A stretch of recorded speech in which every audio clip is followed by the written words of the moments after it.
See if the video is actually started here. And then we'll commence to begin on the main channel. Looks like it is. All right, let me shut that down.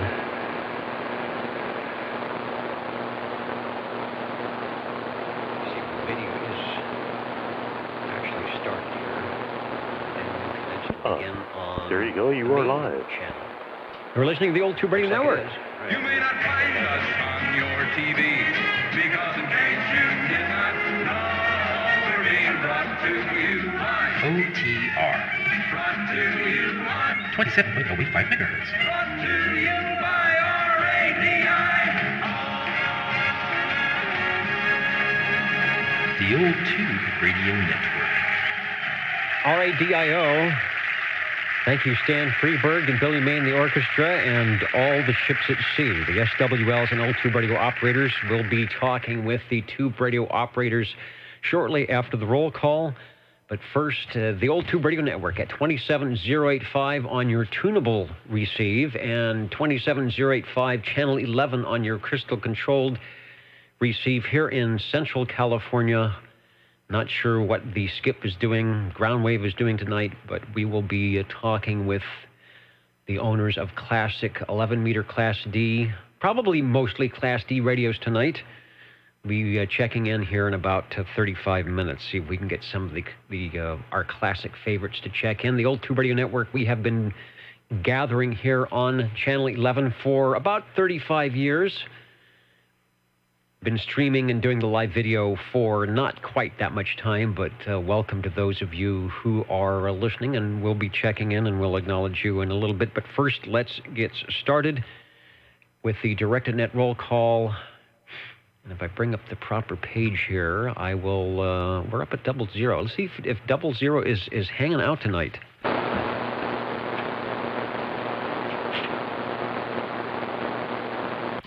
And that is Brian. He might. I saw Wisconsin listening in. He might actually be checking in from there if he's doing some visiting. Who knows? Let's go to the cosmic check-ins for SWL number 1. One of the guys that came up with the bright idea to do this kind of an old tube radio thing. So we got. One checked in, and the other guy that is out there right now, who had the bright idea that we should come down to Channel 11 occasionally and bring our old tube radios and just have a place where we can chat on the tube radios and have a good time, just like a lot of us did back in the day when there just were old tube radios. Mr. OBP is listening over on the video side. If you'd like to say hello to Kevin, click on the video link and he will be there to answer your questions. SWL number 3, I have a check-in for Rob. I was not able to make the meeting last night for the CARP Club. I'm not sure what they did. How about SWL 4? SWL 5? SWL 6, shortwave listener 7. SWL 7 checking in. And hello there. Let me add the S meter. In fact, let me go to if you're watching the video, I'm going to go straight to the S meter camera. So you can give yourself a signal report when you check in. Mr. Ed, you are sounding good. And I think you said you might be wander over to the old tube radio table in the radio room tonight. So if so, we'll be looking forward to that. They're already warming up. That's a good thing. In about 30 minutes or so, we'll be talking to our tube radio operators, our collectors, SWL 13. Certainly okay to check in on the page oldtuberadio.net if you can leave a comment there. Also, the Old Tube Radio Network has a Facebook page. If you check in, I will eventually see it and get you checked in. SWL 14. SWL 15. Hey, there's one of the net controllers, SWL15, the big town of Easton. I hope everything is going A-OK. Over. Okay. All right, sounding good. That's Mr. Desert Rat, SWL16. Shortwave listener 17. SWL18.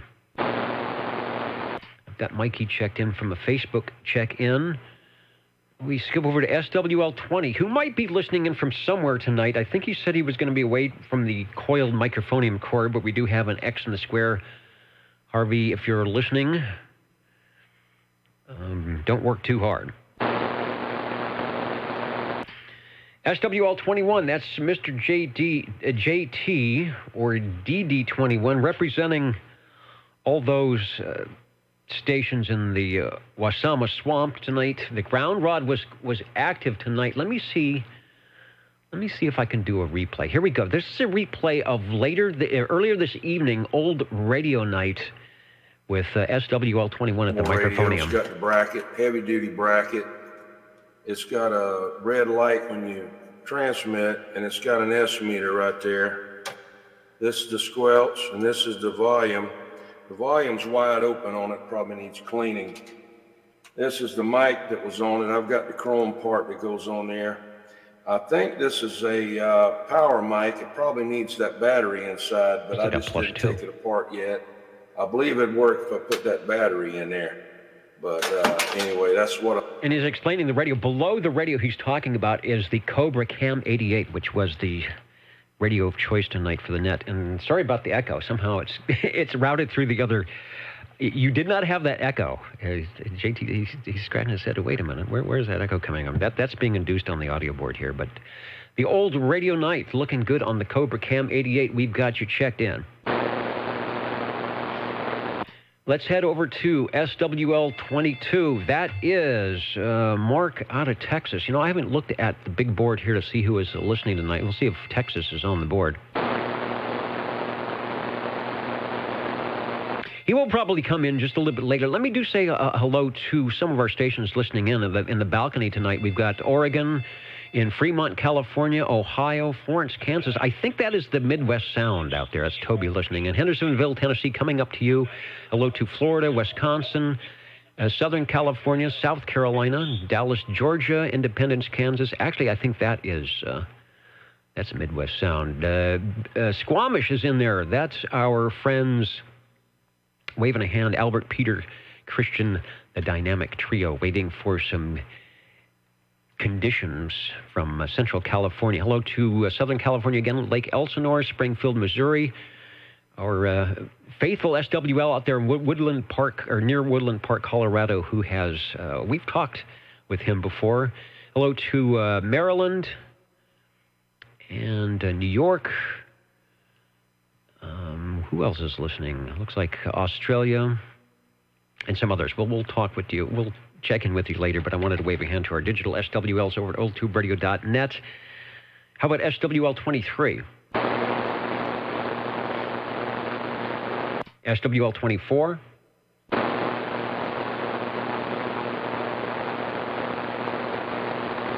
SWL25?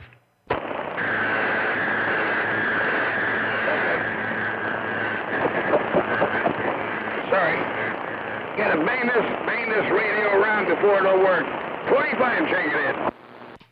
Well, if it's spark gap, it sounds like it's working perfectly, but I have a feeling it might not be spark gap. You sound good.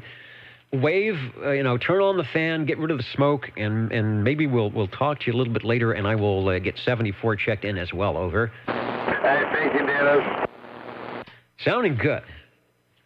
Always sounds good from his location out there in Madera Heights. Turning to page 2. Oh, and I forgot to bring the HT. I promised Wayne I was going to set the HT up so when he checked in on the crossband, I hear him tonight. So it is not sitting here. I don't know where it is. I think the battery is messed up on it. But I will endeavor to do better. If anyone's listening on the crossband, let me know if they hear an SWL 27.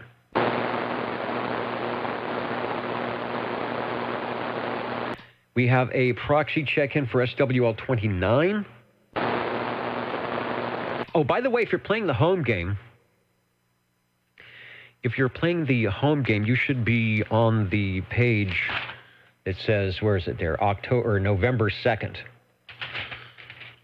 for 2019. Here we are in the 21st century. When we first started this, it was the mid-1980s. And a lot of the old tube radios were old.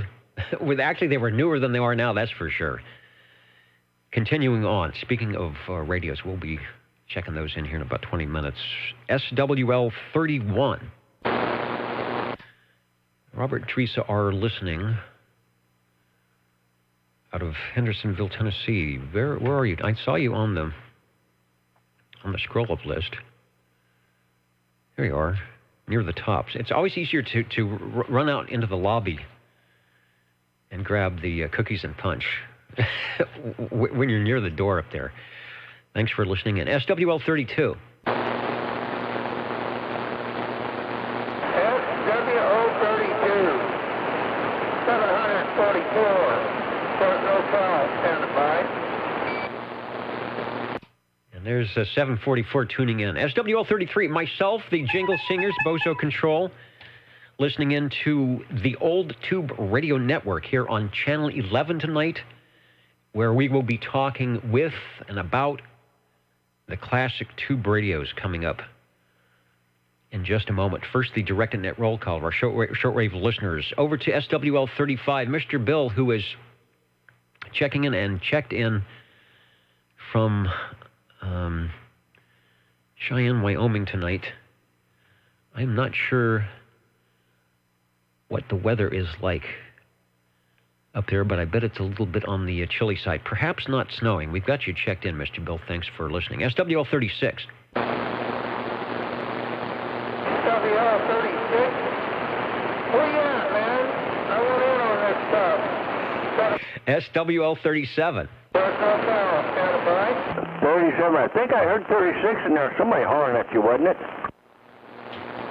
I think that was 740. He's listening in from Fresno here to the Old Tube Radio Network, where in just moments we will be chatting with our tube radio collectors. You are sounding good, Chris, and I've got you checked in. Over. Okay, yeah, I thought it might have been 36, but I heard him say something 30. Maybe he's just talking. I don't know who it was. But anyway, I thank you, Dennis. I'll be back in a little bit. All right. Go do your thing. We appreciate all our stations that stop what they're doing, stop their Saturday evening activities to jump into the radio room and give us check-ins. SWL 39. SWL 40. Got a Fresno State game coming up at 9. They're in Hawaii. So what is that, a 6 o'clock start time, 5 o'clock start time over there, starting late here tonight. Not sure what our competition is. But if you have a chance, give us a listen on your Universal Media Netweb, oldtuberadio.net. You can carry it around with you, see if you hear your favorite radio tonight. SWL 42, have a note to get Jerry proxied in, which I will do. SWL 43.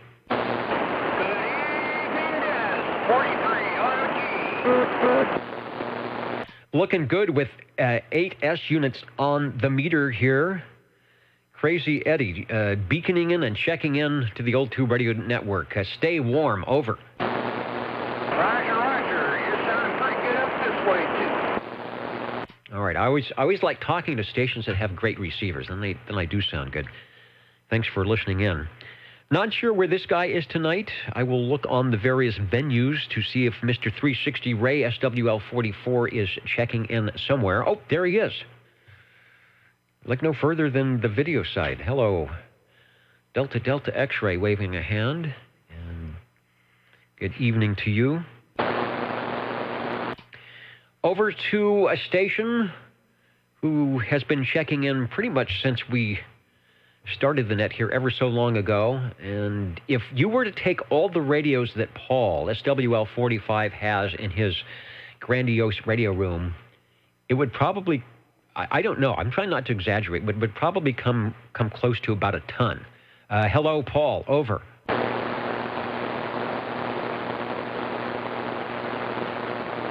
Perhaps he is polishing those radios right now. I'm sorry. Yeah, hello, 45. Over. Yeah,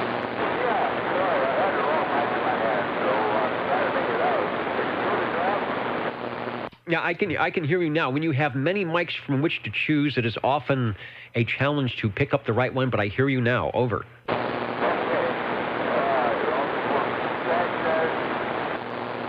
Thanks for checking in. 44 reminds us to, for those of you who aren't in Arizona and somewhere else, is that why? I don't know. Remember to set your clocks back, fall back. So does that mean we're gaining an hour, losing an hour? I don't know. It's an hour thing. California's voted to not do that anymore, but it's going to take a year or two, I think, for the federal people to okay that. So thank you, Ray, for the clock reminder. Our Nixie tubes behaved this time. Normally they reset early. They're on some other network time, but I think we fixed that. SWL 46, SWL 47.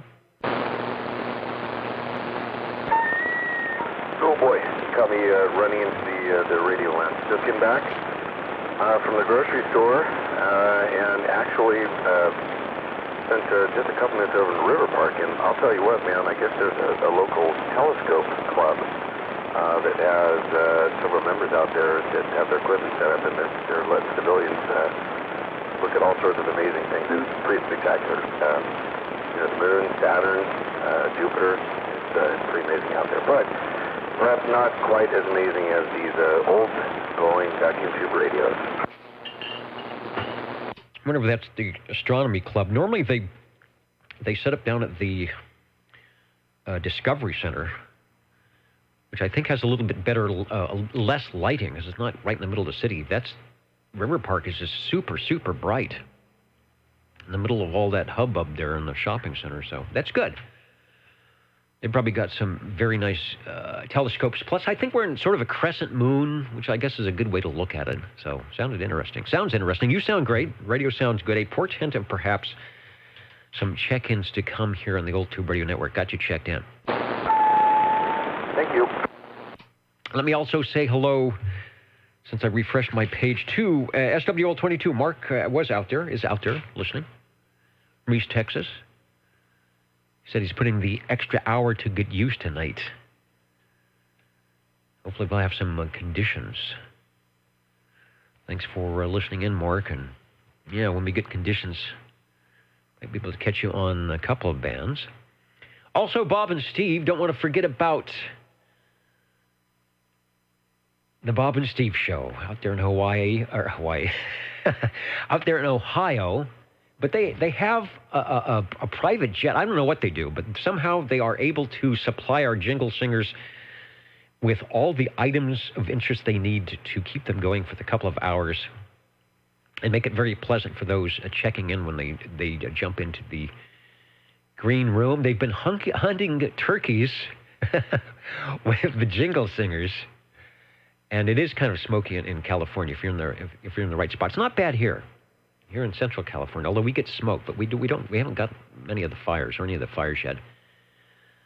So join them after the show, won't you? Or join them during the show for some wine and cheese. I'm sure after the show there will be plenty of cheese left over, but don't expect there to be any wine. Oh, and there's Toby. He is here. All right. Independence, Kansas was the Midwest sound tonight. Thanks, Toby, for waving a hand. Let me continue on because we want to check in some radios. Let's try SWL 48. I keep an eye out for 48. He sometimes checks in at Old Tube Radio and the Facebook page, SWL 49.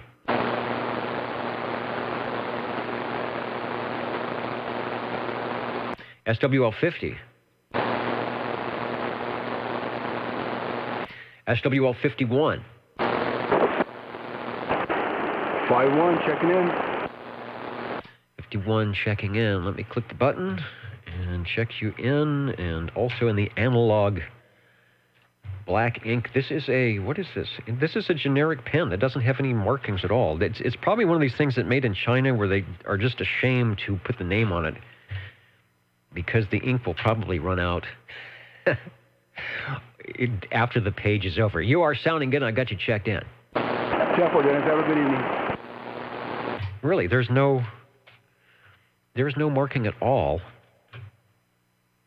on this pen. See, normally they have, where is it? See, look at that. There's no BIC. It's just they're totally ashamed of fessing up to the fact that half the time it doesn't seem to work very well.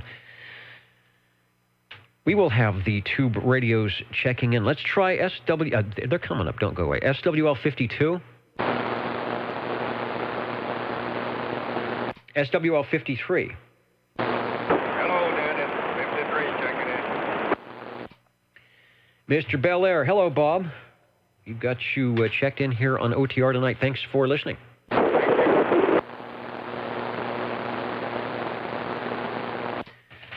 Then we go over to page 3.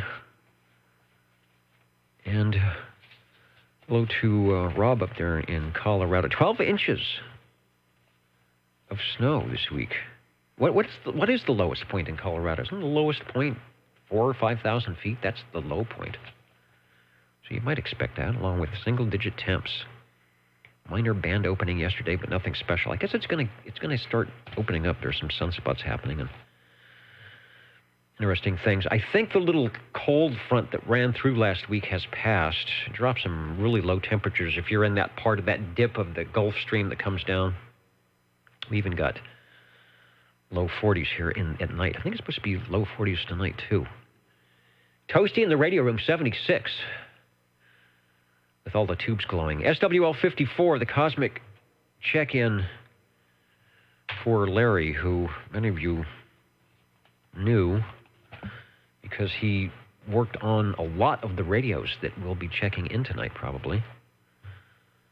So hats off to Larry for keeping all our radios on the air. Let's try SWL 55. 55 checking in, Dennis, and I might need a proxy 55. Might be on the stage still. All right, 55 is in, and who is the possible proxy? Over? 65. All right, I will make a little switchety note here in case Eric is not at the microphonium sometime tonight. Thanks for checking in. Thank you, Dennis.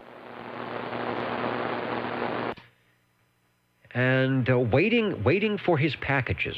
The little gears and intricate little chains and things. I don't know. I don't even know how to describe what it is that Phil does. But he does do it. And I can sit there and just watch those things for hours. SWL 56. Well, good evening, Dennis and Annette. 56. Just waiting for packages. You got to have those packages. There are probably a lot of people there waiting in their various little hovels there for the packages to show up. All right. Looking good and sounding good. I really enjoy the videos. Thanks for checking in. SWL 58. I guess you get proxy in 058 there. I don't think he's going to make it out to the room tonight. All right. I will do that. Jeremy's got the X in the square. Thanks. SWL 59. Shortwave listener 60. Thank you, Dennis, and evening time to everyone. Dennis, let's check in old Big Jake's base, the DX2527. The DX2527 with an X in the square. Mr. 291. I remember he would drive that thing right down the middle of Channel 11 and into OTR. You're sounding good as well. We got you checked in. Thank you, Dennis. SWL 61. 61 checking in. Sounding good. Dean, Copenhagen Kid on the Old Tube Radio Network. We've got you checked in. Thank you, Dennis. We also say hello to the mighty Juliet Whiskey. John is listening in from Iowa. KJG 4755. A good old 3 and 4. I was a 3 and 4 too. KEO 8492. I think that was issued in 1970s when I got my FCC issued CB radio license. Let's try downtown Clovis, SWL 62. Evening, Dennis. This is 62 in downtown Clovis. On frequency, pretty close, right on time, 8:25 Pacific Daylight Time. That's the last time I'm going to get to say Pacific Daylight Time for a while. And I'm not even going to check the frequency because I know you are here at 27085 plus or minus whatever. Sounding good. Thank you for checking in. SWL 63. That's Bubba, and representing all our New York stations listening in tonight. Waiting for the big iron tube radios to key up, and they'll be doing that shortly. SWL 64. SWL 65. I do have a proxy check-in for Eric, SWL 66.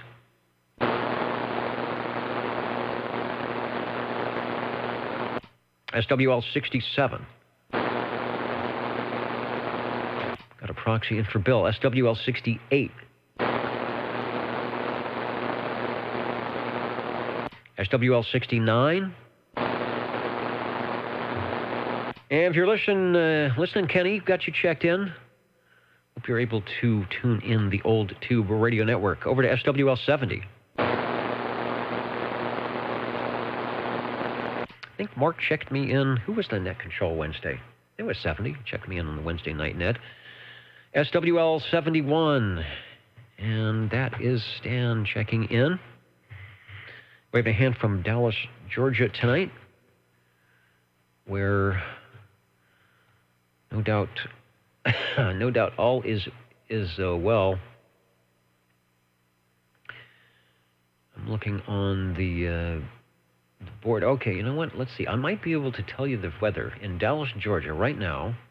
It is clear and 39 degrees at 11:27. Everything is fine in Dallas, Georgia. Thanks for listening in. Let's try SWL 72.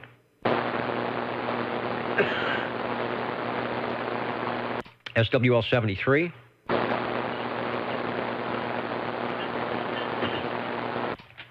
Miss Julie, SWL 74, keeping the 50,000 watt radio station in the standby mode, but ready at a moment's notice. SWL 75.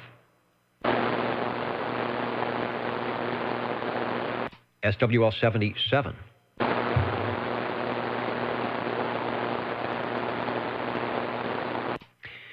SWL 78 is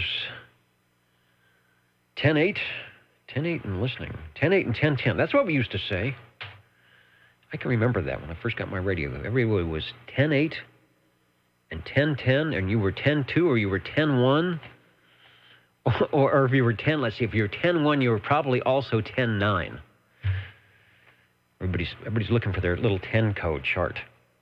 Remember when those used to be plenty? It would be easy to go to a break and get them. Now I don't even know if you can find a little 10 code chart with somebody's coffee shop advertisement on it, and I dropped all my papers on the ground. Anyway, Richard, you are looking good up there in Everett, Washington tonight.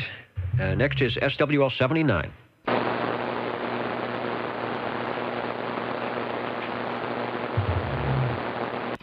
SWL 80.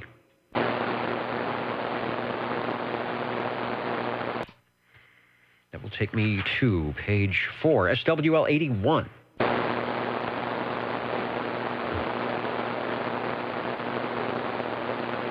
Looking for Steve Areno. Don't see him on the video. Let's try SWL 82. 82, checking in from the ditch banks of Iowa. The ditch banks of Viola still dusty. We have not had any rain, and I don't think the ditch banks have much to burn down there, so you probably don't have any fire danger either. No fire danger out here, thanks to... I mean, PG&E won't be turning off the power. They wouldn't dare. Even if there was fire danger, they wouldn't dare turn off the power in the ditch banks. They would have something happen if they did. Let's try SWL 84. But a note to get 84 and the gang checked in, which I will do. Reedleytown, SWL 85.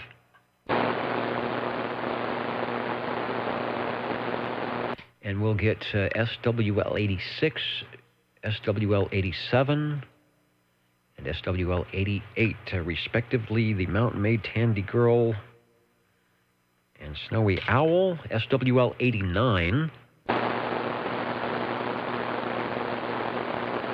SWL 90. Got a proxy for 90. SWL 92.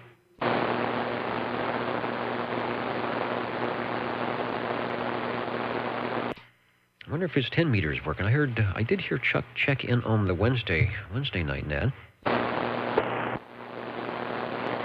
SWL 93.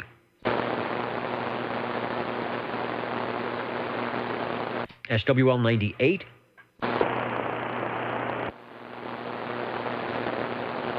And the tube radios are on their way, so don't go away here. Your favorite glow-in-the-dark radios will be happening. Let's see, 98. I have a carrier but no audio, over. All right, I'm gonna assume that's you, Dave, but I'm not. Check your wiggle meters and blinky lights, because I'm not hearing any audio. But I've got you checked in. Come in anytime for a radio check. SWL 103. SWL 109. Shortwave listener 110. From Reedleytown, SWL 111.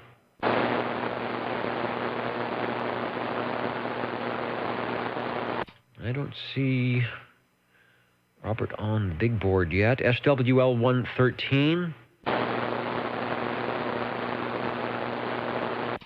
He might not be 11 meter active. I heard him on the 10 meter net. SWL 114. 114, checking in. 114, hello, Wayne. I will get you checked in here. Thanks for listening. Thank you, Dennis.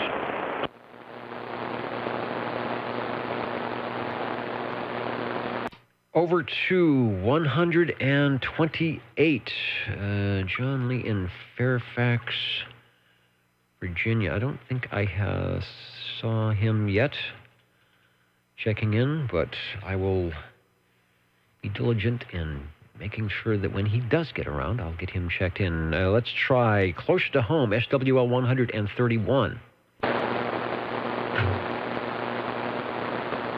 SWL 133.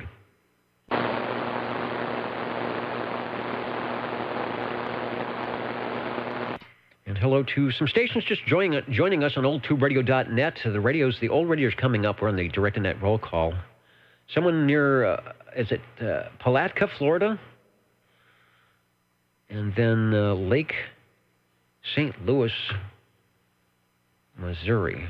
So I can only imagine that might be somewhere near St. Louis, off the 64 there, where it's currently 37 degrees and clear. Looking for SWL 135. 137. Let's see, I have a note to check in 137 and 135. Cliff, let's try Tony. I heard him on the 10 meter net, SWL 145. Good evening, Dennis, and the rest of the SWOs. This is Tony 145 in Corso. Yeah, Dennis, I did hear you holler my phone number on Wednesday. I thought you were asking me to hang around for after the net. I waited. I don't know. I had a lot of noise on this end, so I don't know if you were just saying hello or if you were asking me to hang around for a brief. Well, what it was, Tony, is the net control, who actually isn't too far away from me, was having a lot of static interference, and he did not hear your check-in, so I just relayed that you were indeed on frequency and had checked in, so he did get you checked in, and then sorry if I didn't hang around, and we could have had a good conversation probably, but maybe next time. Okay, well, I appreciate you checking me in there. I'm glad you heard me. Thank you. that's about it. Back to the net. Everybody have a great day tomorrow, 73.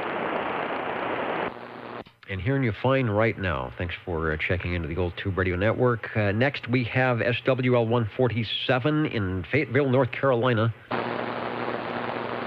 And he's on there now. He's way up in the top row, the balcony, waving his hand. And Neil, if you are listening, if your set has warmed up, I indeed have you checked in just in time. He's got it down to a science where he knows exactly when to click that button to get checked in. Thank you there, Neil. Kakalaki is looking good. Let's go back up to Course Gold for SWL 195.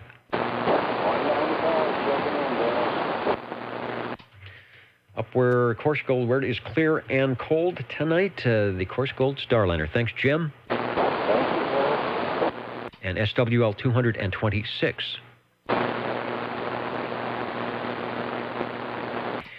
Any other stations I might have missed? I will stand by for a second here. More than a second, but I'll stand by, listen in, and then we'll be heading over to the Tube Radios very shortly.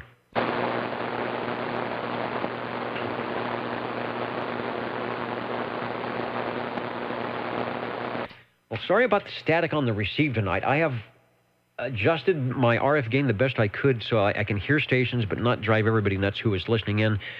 We'll be right back. I will be right back in a moment. I'm going to set up for the Tube Radio check-ins, which is the way we like to do it here on the Old Tube Radio Network. Back in a moment.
You are listening to the Old Tube Radio Network.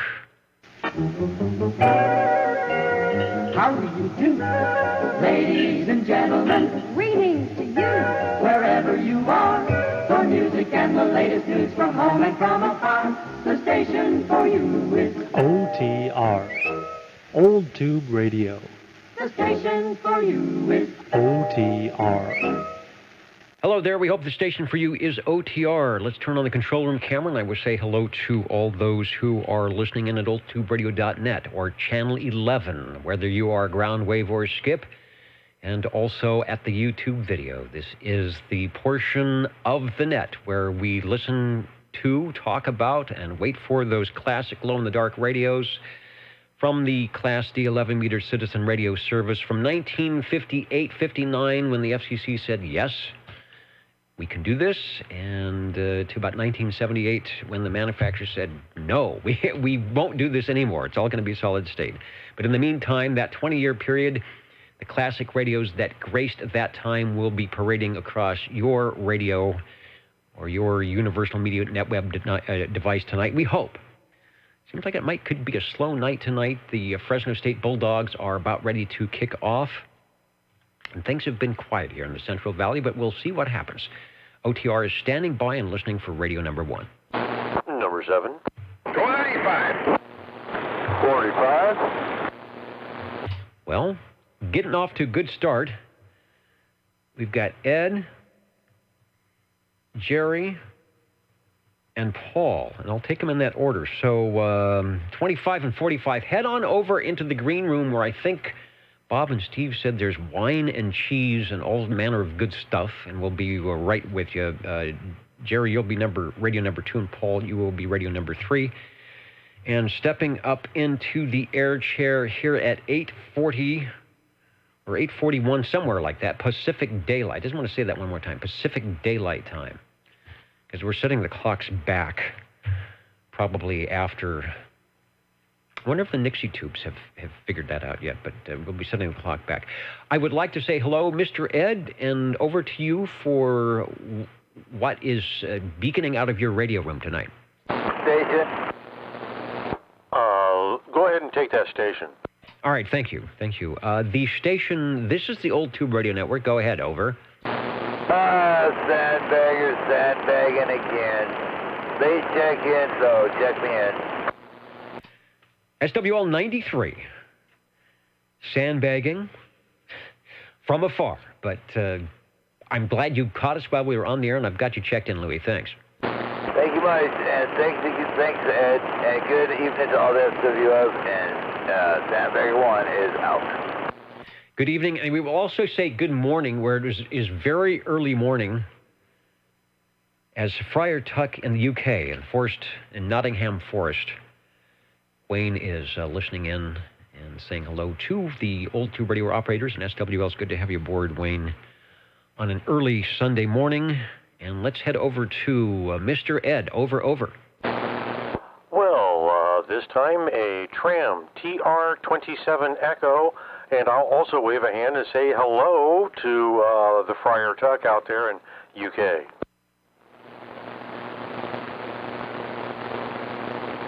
Let me grab a picture of the TR-27E. Looks pretty good there. What I'll do is I'll put a full-page ad up there.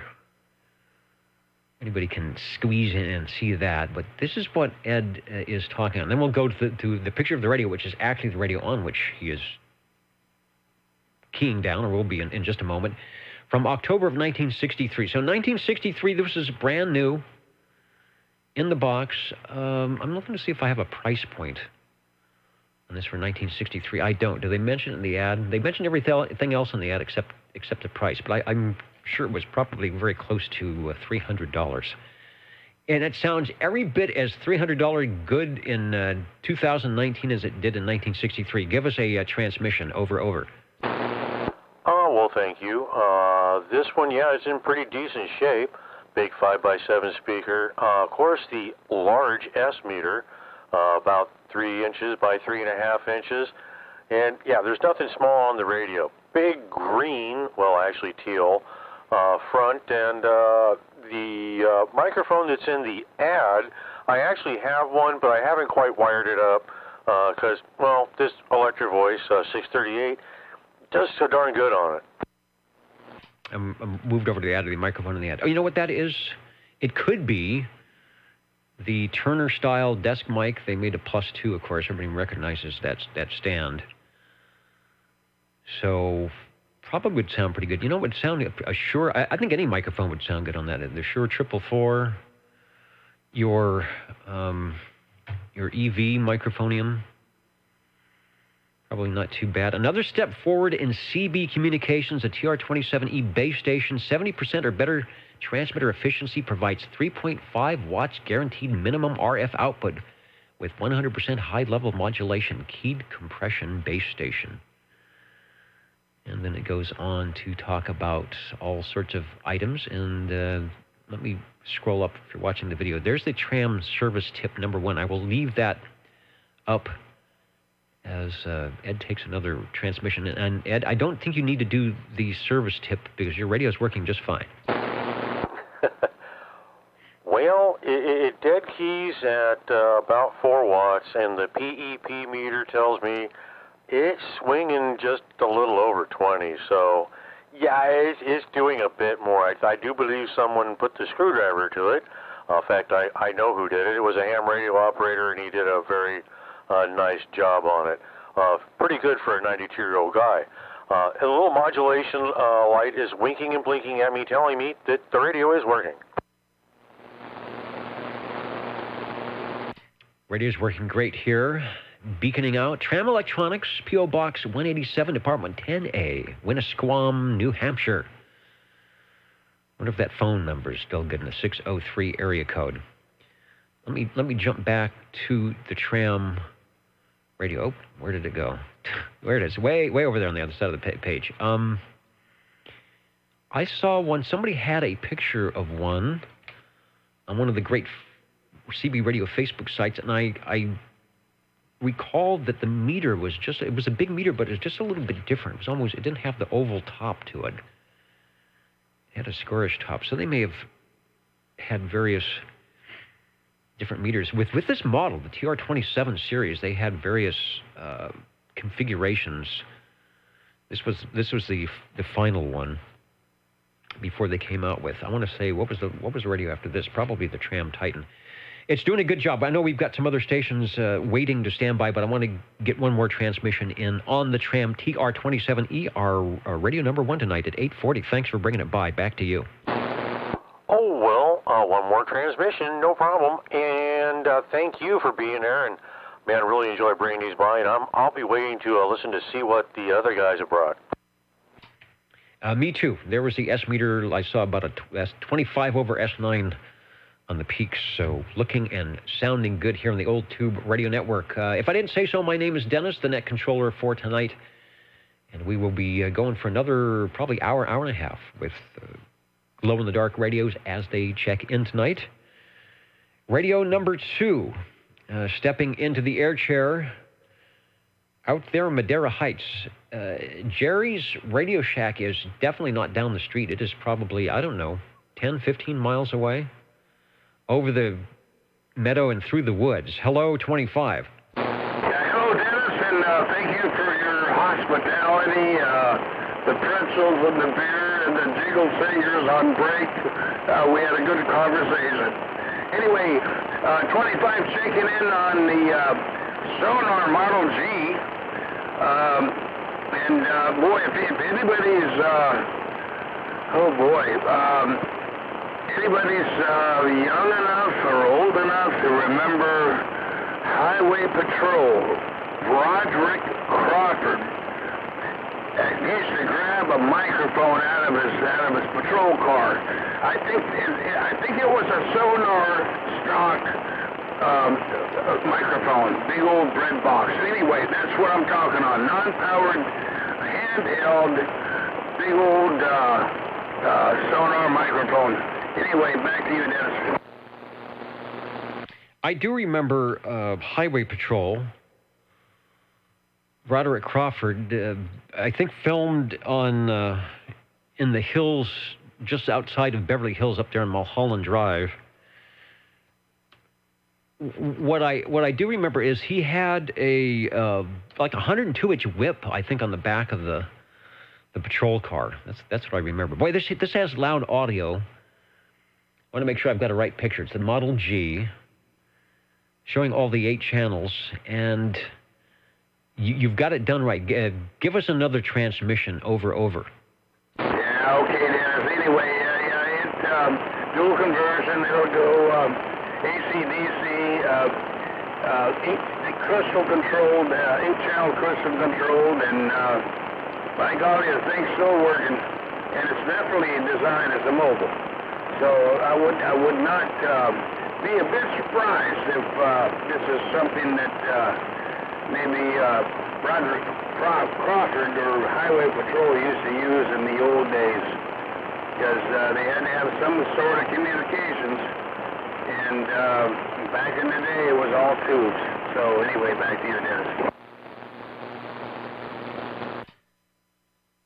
Yeah, well, when did the transistors come out? There's Broderick Crawford right there. That's the guy we're talking about. And there he is. Let me get see if I can add the right picture here. There he is, talking on the microphone. You know, I think you're right. It looks like he's got that piece of toast. Wait, do you have your hat? What is that, a fedora? Are you wearing your hat and your tie? No, I'm wearing a sweatshirt and too much information. Anyway, back to you, Dennis. All right. I've been looking at some of those old radio ads for ham radio and even early CB radios, and it's typically the operator is wearing a tie, if not wearing a hat, probably smoking a pipe, but is always impeccably dressed. So I'm wondering if that's something as the net control operator, maybe I should be doing more of that to get into the style of things. On with us now is SWL-25 Jerry talking on the Sonar Model G. Here's a great picture showing the Sonar and the original Sonar issue microphonium with the big element there, almost as big as the radio. Sounding and looking good. Give us another transmission on Radio 2, and thanks for bringing it by. Not only are we proud here at the Old Tube Radio Network, but I'm sure Broderick Crawford is giving you a Big 10-4 somewhere. Over. Roger. Anyway, that sounded good, and thank you for checking this in. Thank you for doing what you do, Dennis. And I'm anxious to hear from our good friend up in the mountains, 45. So we'll be standing by. Thank you for checking it in. Thank you, Dennis. Yeah, and Richard 78 has it right. 2150 to headquarters. Bye. Good old Broderick Crawford. 2150 to headquarters. Somebody knows what page we're on. Thanks, Jerry. And we are coming up on Radio 3, stepping up into the air chair at 8:52 Pacific Daylight Time. And that is Paul up in North Fork. Can you hear me? 45, over. Yeah, hear you just fine. I want to check in my ICO Centennial 23. Sounding good. Boy, you signal has come up greatly from, I'm not sure what you were checking in on during the roll call, but you definitely sound better. I'm going to see if I cannot find, or if I can find the Sentinel. I can find a Sentinel Pro. I've got a Sentinel 12, but I probably don't have a picture of that. Go ahead and give me a transmission, and I'll see why I don't have the 23. I thought I might have had that picture up there. Over. Yeah, I know you got a picture in there. I put it in there. But anyway, you get it up, I'm sure, right away. This thing's not listed in SAMs, broke at all. It's rather rare. It's like all of them. They make them, they don't put it in SAMs, but they're everywhere. I think the manufacture date is 1965, and they're much like the ICO 779, SAMs number 9. So get close to it. I think the tubes are about the same. Ways to get around it. Anyway, the thing has 10 tubes in it, 23 channels with 22A in it. Right after 22, it has 22A, then 23. Kind of a weird deal there, but I guess I don't know if that'd be legal with FCC or not. Anyway, back to you, Dennis.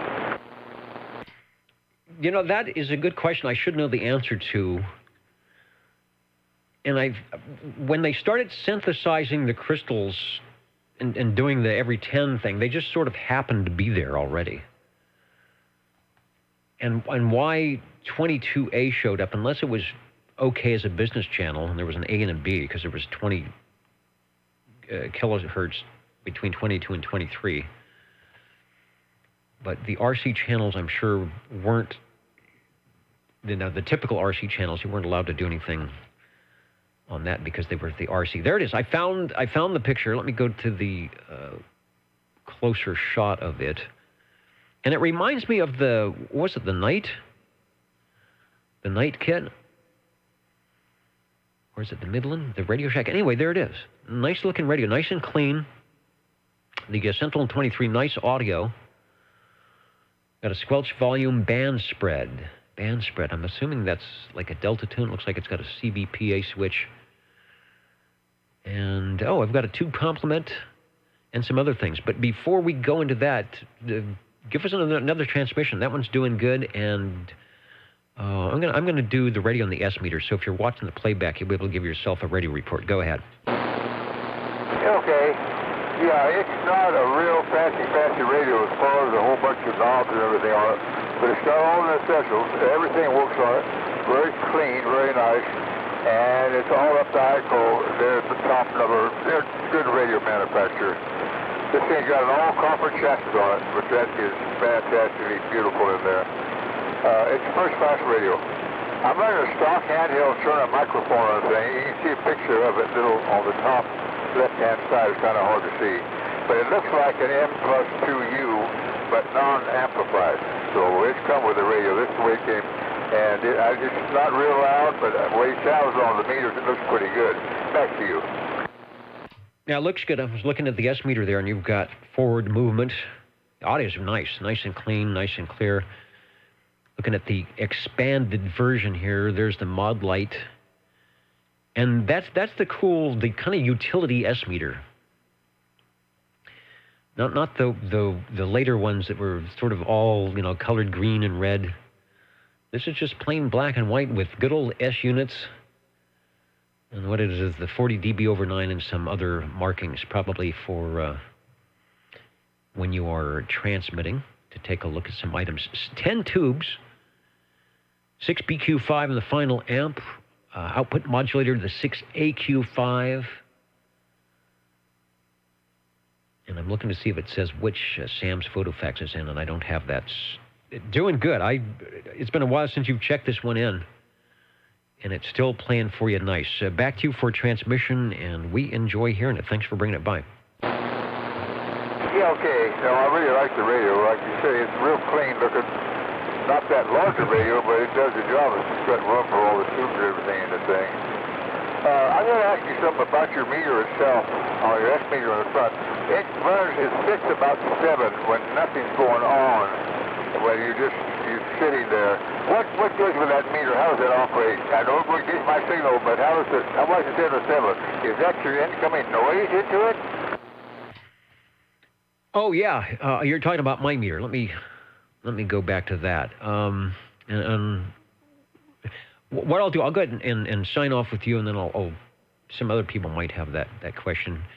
Richard78 said he thinks that's a copper-plated chassis, and I know there are some that have that. So maybe that's why one of the few that has the copper-plated chassis, the ICO Sentinel 23. Thanks. Let me head over to the S meter. And that's me transmitting. You can see the SWRs at 0. So and that's my output, probably about 10 watts peak. Hello, on the PEP. So I'm going to N-key, and you will see the 7 or a little bit more. And what it is, I have with this radio, it has a preamp, and I found that when I need to run the preamp for the stations that are far away, but when I do, it brings up the noise level considerably, and I have a lot of noise. And I also run my RF gain. Let me show you what happens. Yeah,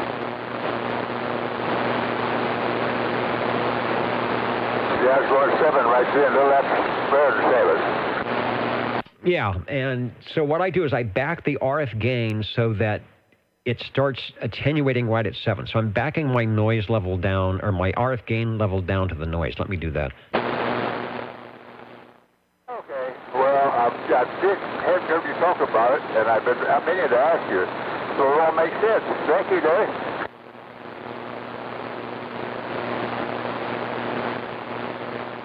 Yeah, and I look at my audio meters, and I back the RF gain so that I get about a minus 20 dB of volume noise. Because what happens if you're listening in on the net, you're just going to go crazy hearing all the time. So I amplify the signal coming in with the preamp, and then I back the RF gain down to where the noise level is to lessen the physical sound and that. The other way I can do it, let me show you. I can take off the preamp. Where is it? Let me lean over here. So let me go over here.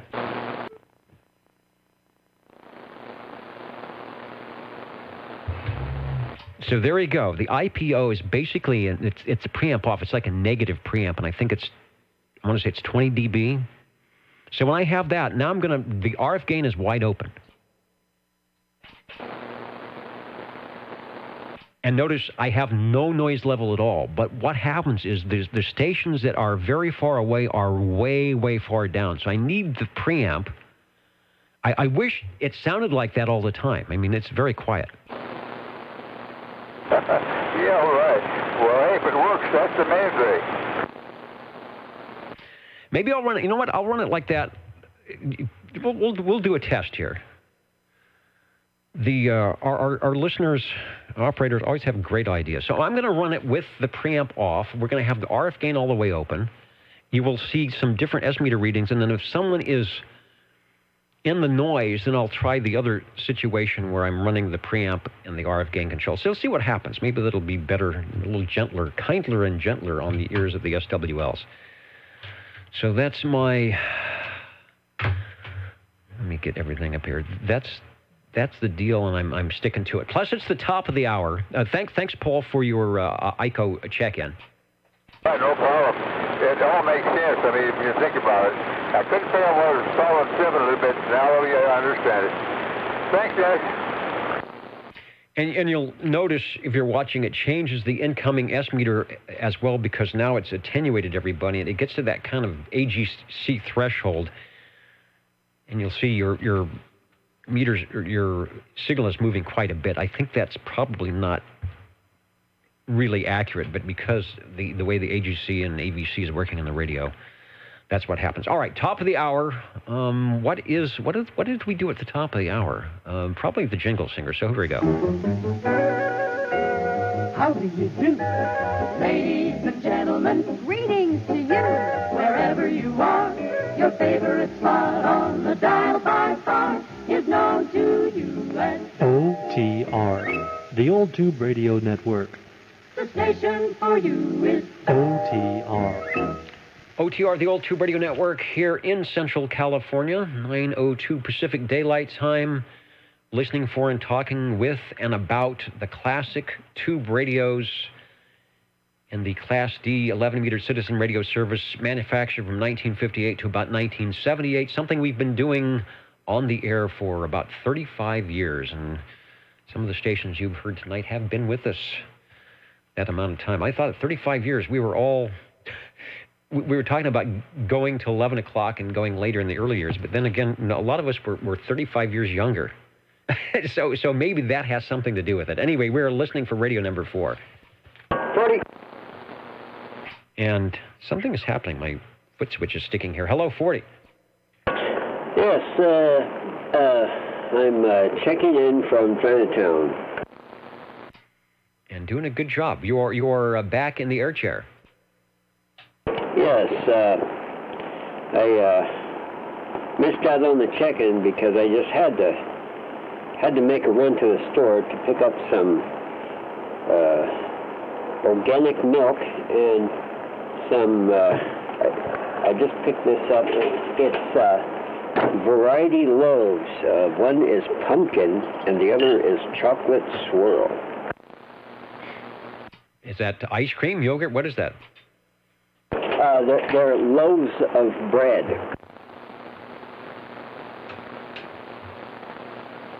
Loaves of bread.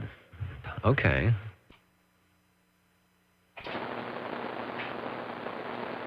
Well, I'm having my first malfunction here. Hold on.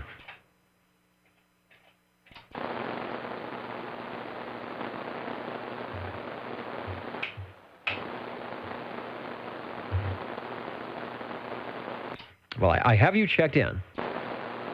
Fantastic. And, let's see, of course, the swap meet is this coming Saturday. Oh, yeah, let's talk about that if you've got a second. You posted some information which is now way down on the bottom of the page. I may have to repost that, but it's the Fresno Amateur Radio Club swap meet for those here locally in Fresno, Central California, 8 a.m. to 1 p.m. Admission is free at Lions Automotive, and that is next November 9th. So that's next Saturday, right? Yes, next Saturday, and it starts at 8 a.m. And if you want to sell stuff, please show up by 7:30.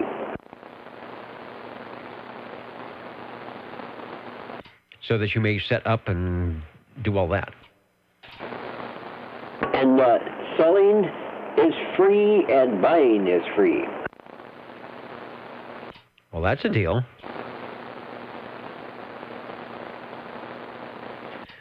My Bob Heil foot switch, I'm not sure if that's failing me or if I got a relay going bad here. Or if it's just operator error, which is probably more like it. I've got you checked in. Go unload the groceries. And I've noticed the price of organic milk is actually coming down a little bit. Not here.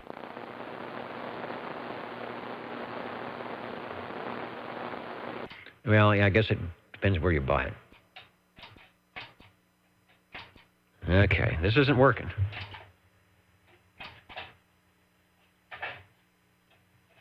Wow.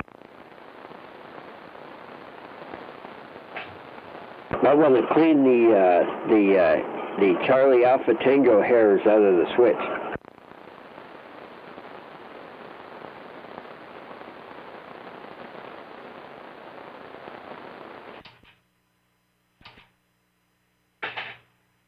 Hello.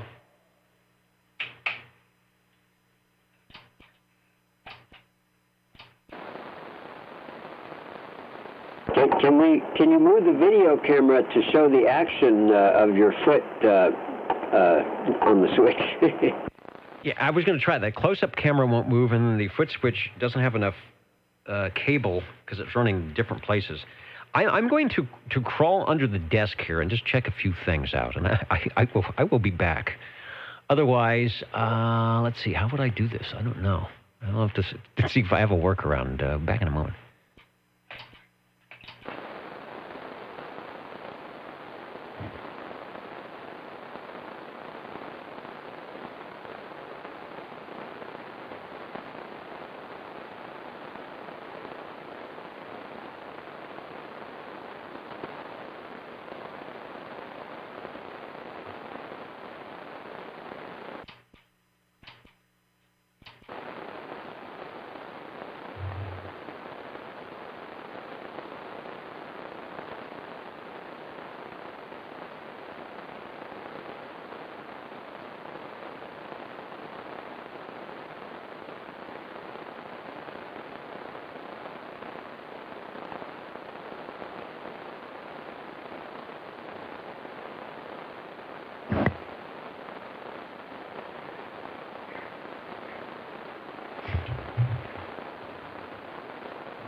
I was looking to see if I could wire the J38 key up, but I don't have it set up. All right, I am back. And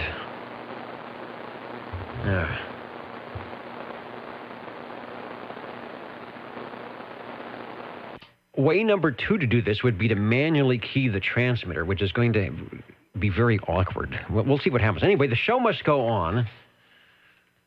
And the reason we are here is to check in as many radios as possible. So if Net Control will stop fooling around, we will say we are listening for your radio check-ins here on the Old Tube Radio Network. Number 7. And number 7, go ahead.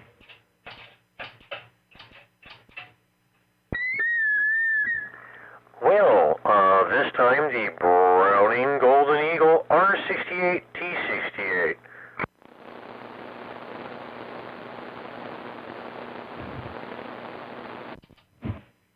All right.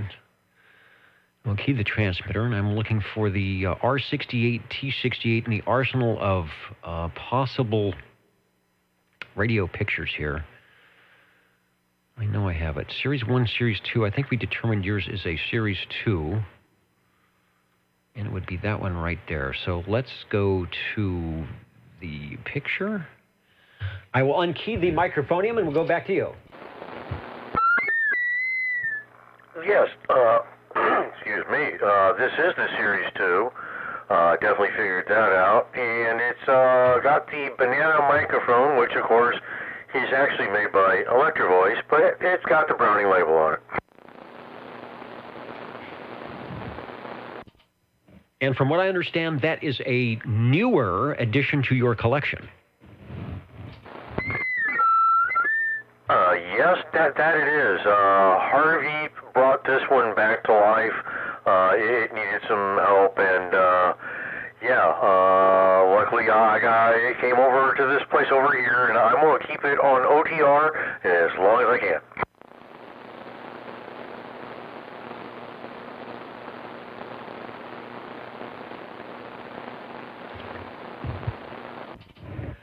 And we are glad that you are doing. I'll leave the video up and see what I have to do here to key the radio. Looking at an ad with the transmitter receiver. You've got the microphone you're using is their standard desk mic. Just like the one in the picture. Yep, the banana microphonium. Which was actually made by Electro-Voice for Browning.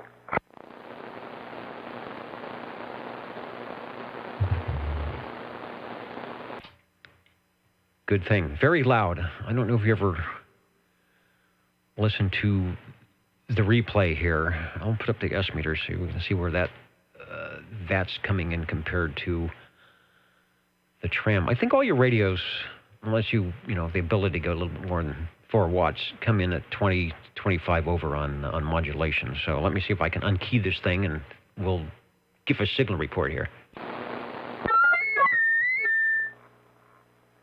Well, yeah, this one is definitely swinging up there. It does a wee bit more than the other. Yeah, Harvey did a real good job of tweaking and peaking. And I forgot, we're not running the preamp. I'm doing a little test here. So you're at S9, 5 over S9 with a 5 dB increase when you modulate. That's how much the preamp's adding, about 20 dB, but everything's quiet, so everybody's close enough to make it work. Radio 4 is where you're coming in tonight on the Browning, the R68, T68, produced by Browning Laboratories from 1967 to 68. This was the interim radio between the R27, S23, the original Eagle, and then what was called the Mark II that showed up in 1968. Original price for this, just under $400, and you were on the Series 2 transmitter, or the Series 2, which should have, amongst other things, the lighted on the air light rather than the spotlight that the Series 1 had. Some receivers had a variable RF gain, and others had the 3-position switch for RF gain. And of course, there were some other options. Well, the option I would like is to have my transmitter in key.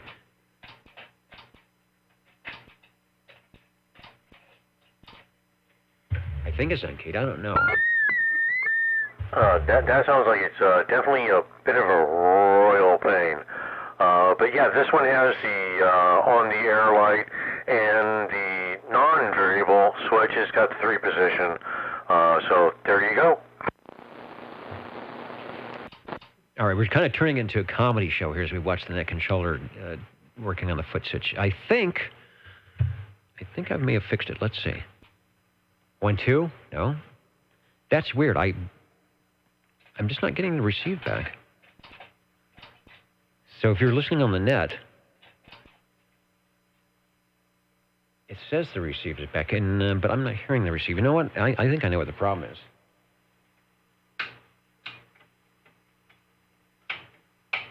No. take a big old sledgehammer to it.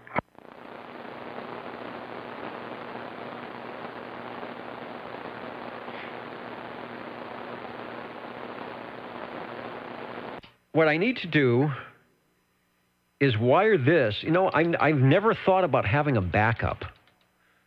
A backup cam. I've never had this problem, but where's the close-up cam? I have this little guy right here. Dusty that it is. But I could wire that up because all I need is a contact closure. All I need is a contact closure, and like my J38, I would have a backup. I would have to run that into, I'd have to put a switch, but I could run that as my backup key down thing. All right, you are radio number 4, the Browning Golden Eagle R68-268, and I thank you for finding yet another microphonium to give us tonight.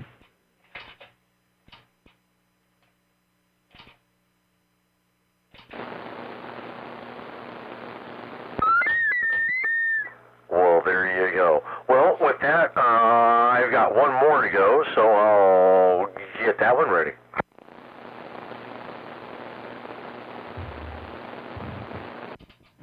I will be waiting.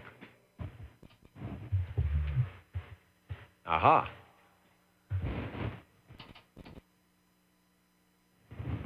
Okay, I know what the problem is.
Try it again, over. 37.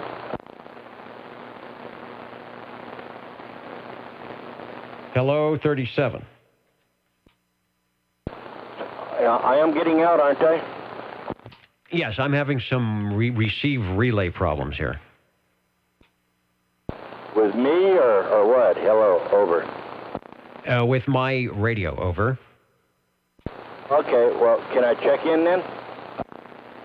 You can check in. Just don't quick key because I have a delay on my receive return. I know how that is. I've got a delay on mine on the Kenwood.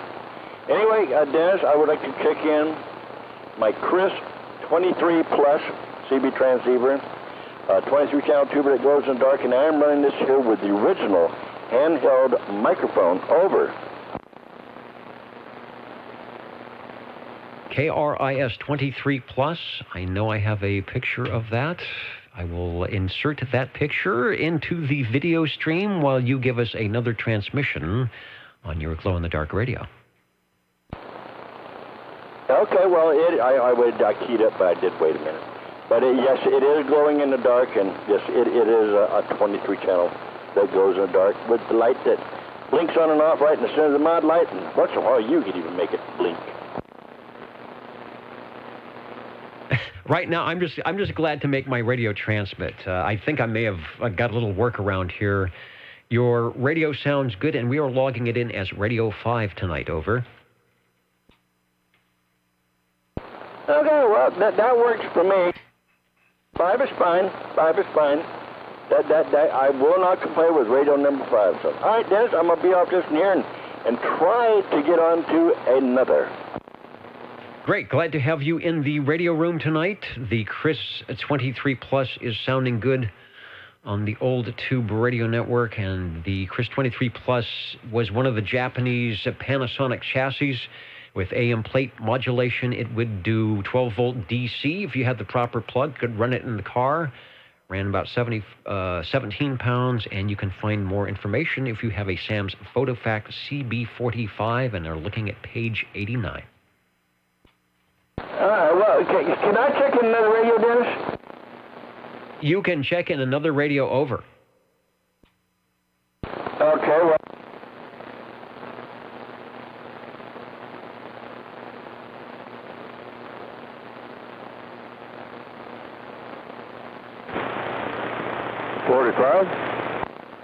Hi, Paul. Stand by one. I'm waiting for Chris. He was checking in something and it went away. But you will be, let's see, he's radio 6. You will be radio number 7. So go ahead, Chris, one more time. Oh, I wasn't getting out? You got it for about 1 second and then it stopped. Oh, I'll keep running the hello. It's showing us wiggling there. All right. Anyway, I want to check in the G-Power Mate, the Jim Marine Products 23 channel tuber. Glow in the dark and listen to here. We're running here with the amplified D-Mod 4 lollipop. Over. 100% transmission that time on the Jim Marine Products G-Power Mate. The radio we're showing is from your collection on channel 11 and looking very blue. Over. Yes, it is very blue with a red light right now and a green light when I undo. Green light for go, red light for stop. Actually, it should be the other way around. PACB switch. This is also very similar. I think if you looked in the inside on the Chris 23 Plus and the Jim Marine Products G-Power Mate, you would see that they are quite similar on the inside. Also sounding quite similar on the transmit side. Good all the way around. Thanks for bringing by radio number 6. Over. Okay, well, we got to remember one thing. The Chris is with a handheld stock microphone, and this is with the amplified DLR. They both sound good. This one, of course, is a little bit louder, but I think your voice sounds a little bit more natural with the stock microphonium, but both are good. Well, that's good. So I'm on key with this here and get to another. All right, thank you so much. The old Tube Radio Network, real radio's glowing in the dark. I probably need an old tube radio right now instead of all this junk that I have. Hello, Paul, SWL 45 standing by, but at the microphonium now. Over. Yeah, okay. I hope you can hear me. I hope you got things straightened up there. I couldn't hardly hear Chris at all. Well, it doesn't sound like Chris. Anyway, I'd like to check in my T-Craft Falcon. Let me see if I can find T-Craft and the Falcon. Yeah, I had to go to Vox here, and my Vox delay is set a little bit longer than I would like. So if the people listening, actually, they don't hear any noise when the receiver comes back. It takes that long for it to go back into from transmit to receive. All right, T-Craft Falcon is the radio we're talking about. Let me grab what I think is going to be the right shot. And this is quite interesting. Over to you. Yeah, okay. Yeah, this is one of my oldest radios. Well, one of them. It's 1959 manufacturer year. Sold for $144.95. Has 11 tubes in the thing, 23 channel, VFO, and it drifts. I was having a heck of a time keeping up when you were going off there. I was trying to find out where you was at all the time. It's got 5 crystal control transmit frequencies on the thing. So it's no meters. Nothing on the thing, just plain radio. It's a large radio, too. It's got a place in the side where you put the mic in. It's kind of interesting. Maybe you got something to add to it. Back to you. Looking for a photo. This looks like it is from your collection. It says it is, and you've got the flora and fauna photos that you often do where you put them outside. See the tunable receive. This has very loud audio, by the way, so not a problem there. I'm looking to see if I've got any information. The T-Craft Falcon, 11 tubes, 5-channel crystal controlled, 23-channel VFO receive, and as you mentioned, a compartment for the microphone, which is pretty cool. I wonder if that was something for mobile. I'm not showing that it was dual power. T-Craft Falcon differs from the T-Craft Falcon radiophone found in the magazine ad. Well, I don't quite have the magazine ad. So I don't even see a microphone cable or a plug-in on the front of the radio. So where's that microphone plug-in? It doesn't plug in. It sits into a hole in back of the controller on the left-hand side, the VFO there. Sits right in back of that thing, and it fits into there. It's got a slide door on the thing.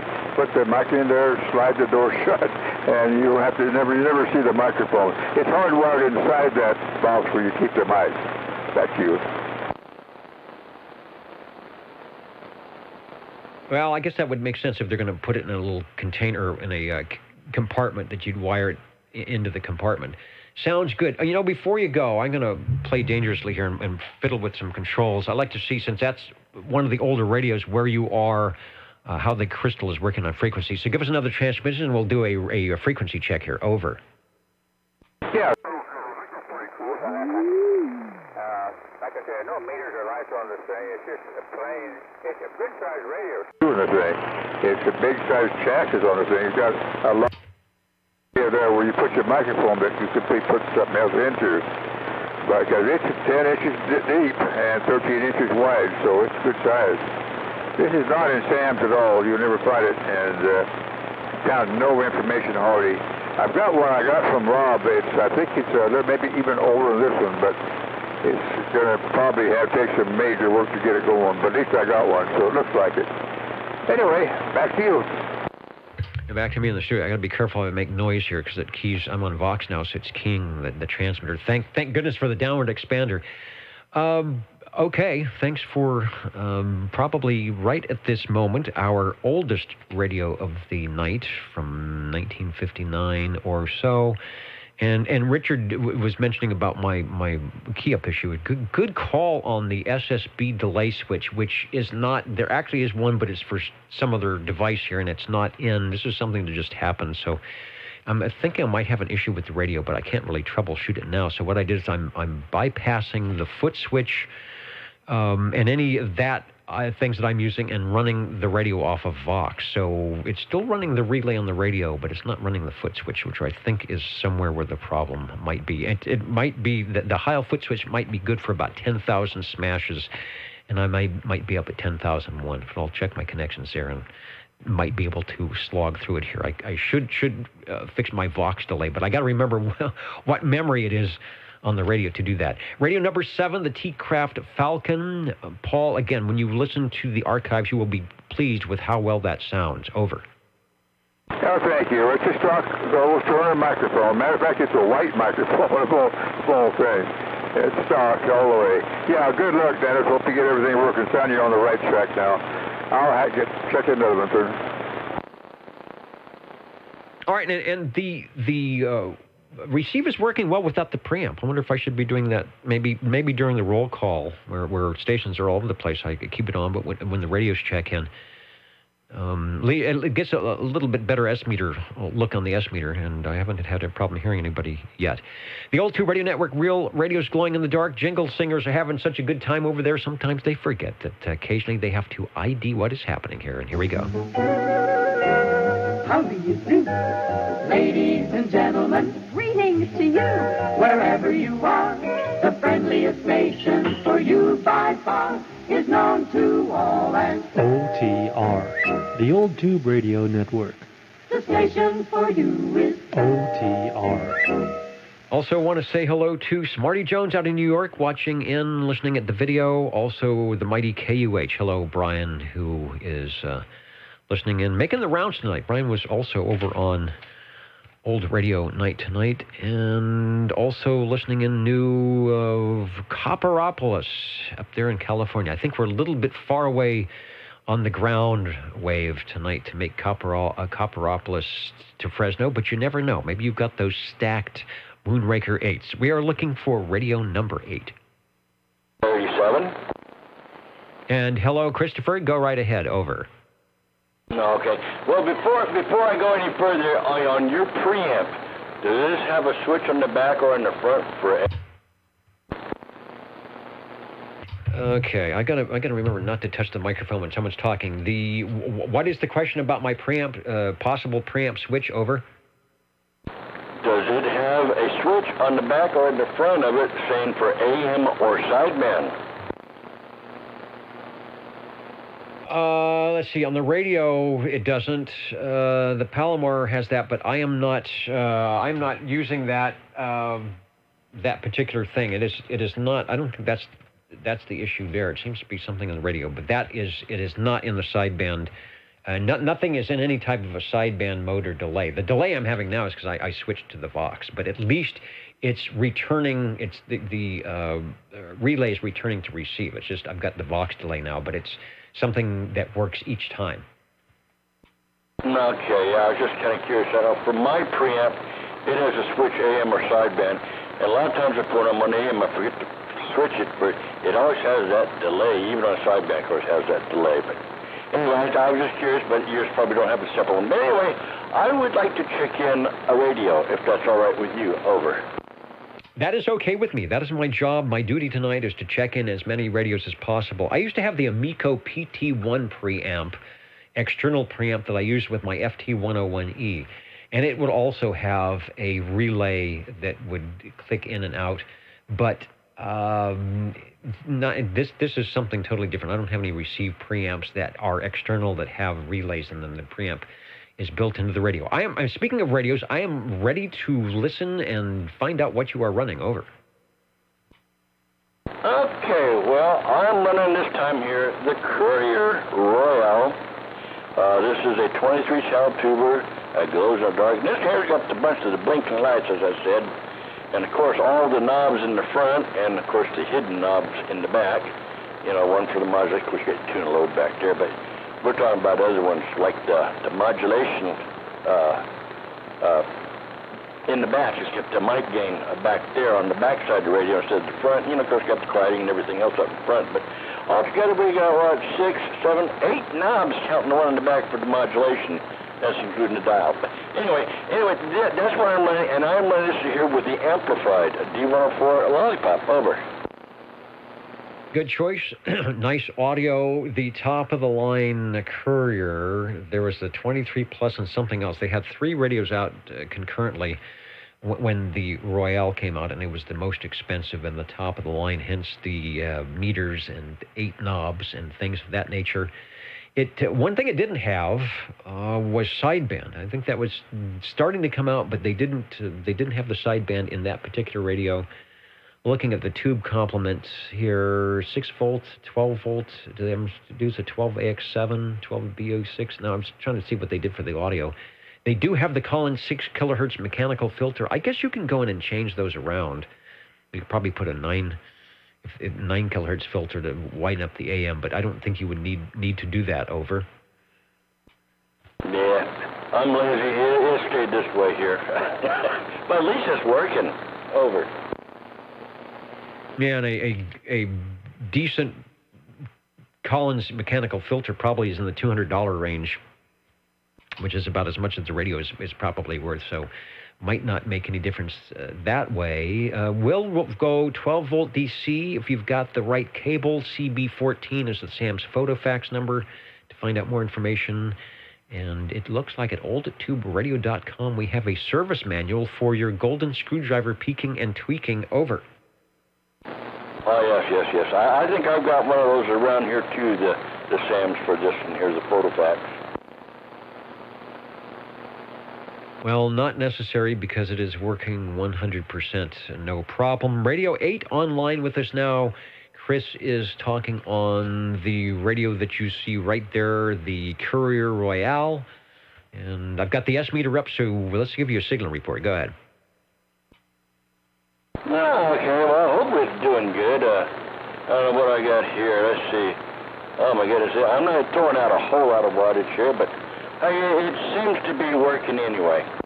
It's working great. With the 20 dB preamp off, you're at S7, and audio sounds extremely good. Well, it seems to be working then, right? It is A-OK. It gets the Old Tube Radio Network gold ribbon. All right. Well, that's all that counts. All right, Dennis, I'm going to get out of here. I'm going to let this thing cool down, and I'm going to see if I can get one warmed up. I will be listening. Kind of a slow evening. There's something going on tonight. Not a lot of people out in the radio room. It is starting to get a little bit chilly. Maybe they're by the fireplace. I know Fresno State game has started from Hawaii, but we appreciate all the stations who are taking time out of their Saturday evenings to jump into the radio room and say hello to the Old Tube Radio Network. Listening for radio number 9. On channel 53 on the television dial. What's on channel 53? Fresno State, Hawaii. Wow, they got 53 got the rights to that, huh? All right. Well, okay. That's for people that they're watching their TVs, and since we don't throw out TVI here, nobody knows.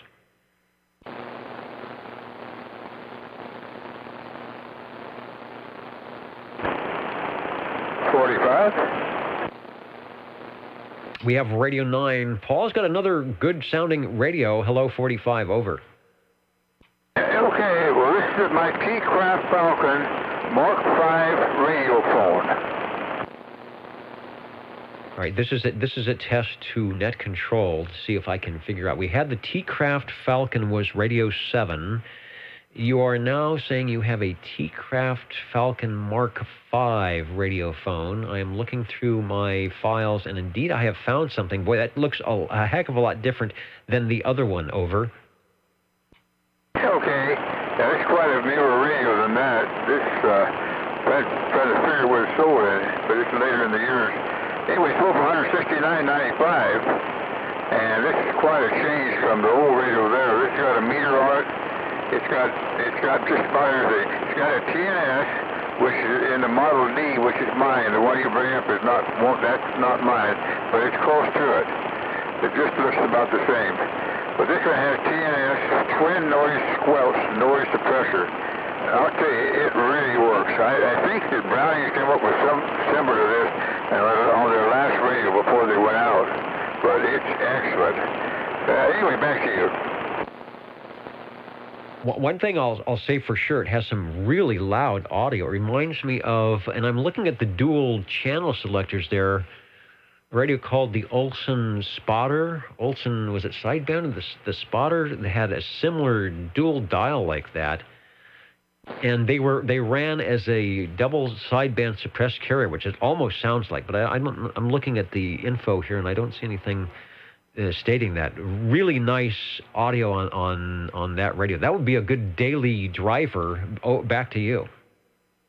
Yeah, I'm running a stock, not a stock, but regular, I'd say it's just stock for the radios, but it's not amplified on that. But it's a Turner microphone, and it's not amplified, like I said, ceramic type mic. Now this radio, like you say, it may be a little louder, because you can tune this very simple to 10 meter band. I don't know what your thing would put out, but it put out quite a few more watts on the thing. This thing's running stock CB band right now. The only thing with that 350C Turner is what it is, the microphone on the thing. This thing was manufactured in 1962, so the other was 1959, so that's a few more years to do a lot more to the thing. The thing is really, you can transmit and receive on 2 different channels on this thing. It's really nice. You could get in a conversation and really confuse a lot of people out there with a friend of yours. Interesting radio. Does a lot. You don't hear much about them. They're quite, they sold quite a number of them, I guess. And the price was right, $169.95. Back to you. That was something I noticed when I was looking at the information here for 23 channels receive. It wasn't, I think it doesn't say it's 23 channel transmit, 1 or 5 crystal control transmit channels. But for the $169 with an S meter, not bad, definitely in the price range, actually a little cheaper than the general radio telephones of the day. I see there's a switch under the S meter, but it doesn't seem to be labeled. And then the other thing is, and you mentioned correctly that you have separate transmit and receive. You must lock them into each other when you want to talk to somebody on the same channel. So do you have a spot switch? Is there a spotting switch? How do you know that you're close enough to be heard? Yeah, good question. Not too sure how. But you just flip to the channels and it goes either way. It's interesting. I think these guys had a lot of good things going for them. I don't know why they weren't more popular, because they had a good time. Well, maybe a little early for everything at 62. But you answer that question, then we'll both know, Dennis. Back to you. Yeah, well, I'm thinking that there is some way possibly to do that. I don't know what that switch underneath does, or maybe they just figured that you would look at 11 or whatever the numbers. I don't know how it's gradated on your receive part. Obviously, you would know what crystal you might be in, whether it's A, B, C, or D, or how they have it labeled, and then tune in that way. There may be some type of a spotting switch. Really loud and piercing audio reminds me of the double sideband suppressed carrier type audio. I'll keep up the picture with the S-meter so we can check out what's happening that way and take another transmission on our Radio 9, the T-Craft Falcon Mark V, over. Okay, I think if you run a frequency check, I think this is pretty close to beyond. I'd appreciate it if you have time to do that, if your machine works that way. Yeah, I think it's close enough. I know you were allowed to. You sound real clear. The receive on the thing is tremendous with that TNS twin noise squelch. Interesting. Thanks, Dennis, for checking in. All right, don't go away. I'm moving over to the receiver here to do a frequency check, so give us another transmission over. Yeah, I have to.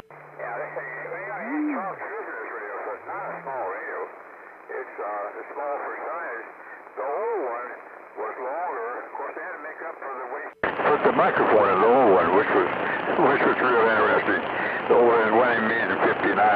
That gave me enough time? Enough time, perfect. You are maybe 100 cycles high, very, very close to being on frequency. When I hit the sideband button to detect either up or lower, I can't remember which one I was on, I did not have to go very far. So very, very close to being right on frequency, over. Excellent. I thought it was on my meter. It's not as accurate as yours, but it gets me in the range. That's the main thing. Thanks a lot for checking it in, Dennis. I'm going to get back and watch you on the iPad and listen to it. Thanks a lot. All right, thanks for bringing by our radio number 9 here in the Old Tube Radio Network. Very rare. It's the T-Craft Falcon Mark V, and that's why we are here every Saturday to talk with and talk about and discover those old tube radios.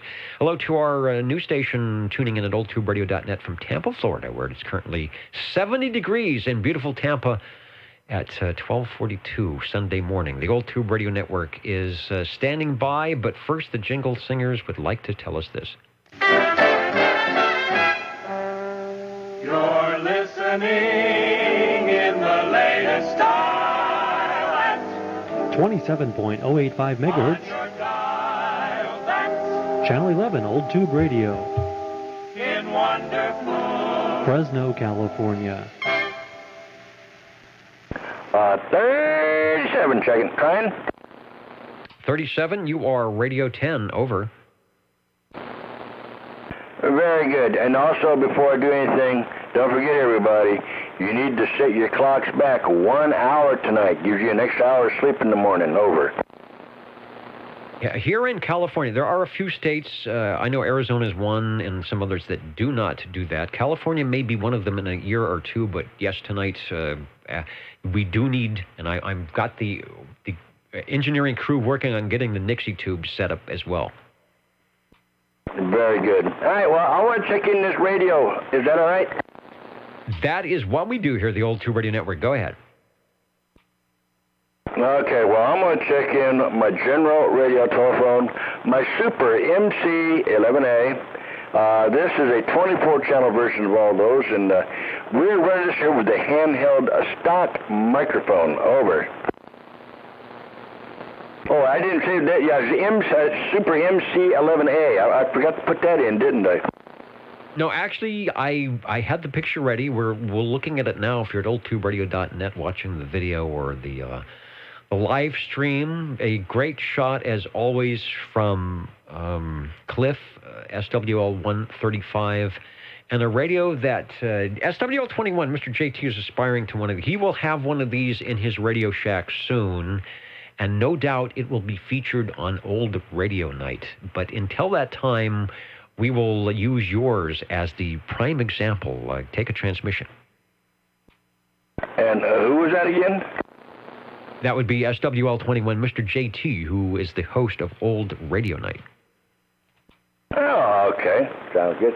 All right, well, yeah, anyway, this here's, it's the Super MC11A with the old man in the wheelchair. There was IV and everything, so, getting his nutrition, making sure you can get up and walk later on, I hope. But anyway, that's it, and like I said, this is running a handheld stock microphone. No amplifications, just my lungs. Going to the close-up picture and panning, tilting so that we can see the general, it's called the CM3. I don't know if you've got the little insert that goes in the center of the microphone, but we do have it here. It's a big G, says general, and it looks like it says the CM3, which is their standard microphone. I want to say that might even be a carbon microphone. The audio is just so good and so loud, it's hard for me to believe that is a standard carbon microphone phonium like you would find on your old style telephone set, but maybe it is. Anyway, you're working it well. It's sounding good. Take a transmission. Thanks for radio number 10. Well, I am missing on the inside of my microphone in the centerpiece. It is missing it there, but hey, it works on here anyway. That's where it's supposed to be with this one. Sounding good. Thanks for bringing it by. The Super MC11A. All right, Dennis, thank you. That was it. I shot my all for it tonight, so I'm out of here and listen on the other band. Well, not on the other band, but on the other radio. All right, I appreciate it. We appreciate it here, bringing in the tube radios and getting us the sound that we all like to hear. Number 7. Do I detect a pinging item of interest? Over. Yes, a pinging item of interest. A Browning Golden Eagle Mark III SSB. This definitely has a different sound than the R68 T68, but the ping can be tailored between squelch and the volume control and, of course, the microphone placement and the microphone itself. That is correct, and I don't have it on the long one because it can get excruciating. Well, we're going to do a short transmission here, so probably not too bad, but I'm sure our SWLs who are listening, like myself, on headphoniums are appreciating your switch into the, let's see, would that be the lesser capacitance for the receive transmit delay? Yeah, this is the normal stock ping. No extra capacitance or anything in there to make it stretch it out. But also a Golden Eagle D104, a limited edition, gold-plated, made in 1976. Which matches our, even though this is not the radio that's sitting on Ed's desk, but we have a good match because it's showing the Golden Eagle D104 microphone phonium going with the radio. The ultimate, some people might say that's the ultimate set to have if you're going to go classic tube radio. The Browning Golden Eagle Mark III SSB, they're top of the line, selling for close to $700 or maybe more, depending on what part of the run you bought it in, 1972, 73, 74, 75, 76. It fills in, let's see, earlier we saw the R68, T68, that was 67 to 68, and this was the run, the Mark III, after the various configurations of the Mark II. Very popular seller, even at the price of a good used car back in the day. There you go. Well, with all the radios I've had, this one is definitely my favorite. I like the Mark III the best also. The receive on it is just really nice, and you can't go wrong with a Mark III and a gold-plated microphone. Absolutely. And playing with a Mark III, now I never, back in my CB radio heyday, got to drive or operate a Mark III, but later on I did, and I hear you on the receive. They did a lot of nice things that you would get on more expensive receivers or amateur radio receivers where you had the calibrated frequency adjustment, the BFO, if you will, what do they call it, Delta Tune. It also had the noise blanker, noise limiter went like the pull-out. There was one knob you pull out on the switch, and plus it had a really nice workable RF gain control, which is something that I was doing here tonight to work on the noise. RF gain is great when you have a high noise level or you're just trying to get rid of the background and stations are strong. A really nice feature for that receiver. I'm sure it stacks up well against your other very expensive receivers, for at least for 11 meter reception over. There, excuse me. There you go. It is. It just really stands there with the best of anything that I've had up to the STR. And that one's, I got to admit, is better. Sounds good. I'm just not used to seeing. Maybe that's part of my issue. I turned off the receive preamp, and everything goes back to when the receive comes back on. There's no indication on the S meter. It goes to 0, but I can hear when the receive comes back. So maybe that's doing some weird things. Hello to who is listening. It's 321. The Catbox NWC, I believe. Listening in on the old tube radio tonight, and yeah, I agree. We definitely need some nighttime DX. We do when the skipper's rolling in. We start at 8 p.m. and that's Pacific time. So in the summer when the sun is still up, we will get some conditions, but typically they are to the Pacific, Hawaii, Australia. You never know. We're in the bottom of the cycle. As things change, we might, and hopefully we'll get some conditions to talk some of our stations doing nice things. Anyway, you're looking good on the golden mic, and that is 321 watching us on the video and enjoying the Browning Mark III. Back to you. Well, thank you. Well, that's all I've got in line for the night. So with that, I'll sit back and listen on to you on the transistorized thing. All right, we have about 10 more minutes before we shut things down here tonight. The radio I seem to do a workaround with the relay or whatever the problem is. So we'll hang out and see if we can't get any more radios. We're at 11 looking for Radio 12, the Jingle Singers, who are... I'm looking to see if there's any wine or cheese left. I don't see much wine. Oh no, they're bringing in more. All right, before they go too much, let's have them tell us about what we're doing here. What are the magic numbers? 27.085 megahertz, channel 11. Are the magic letters? OTR. Right here in Fresno, California.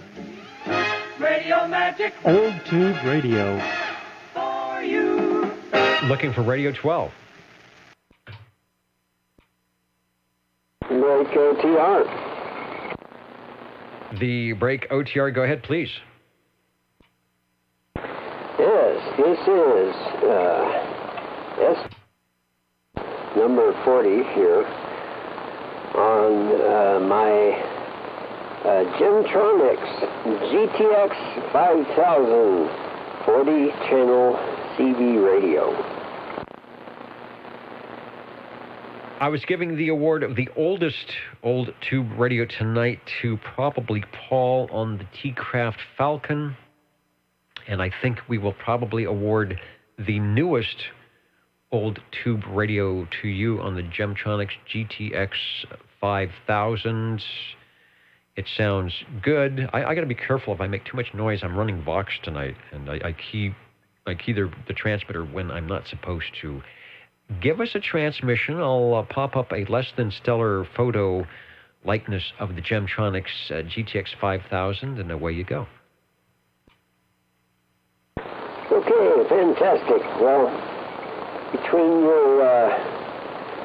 your faulty transmissions and my faulty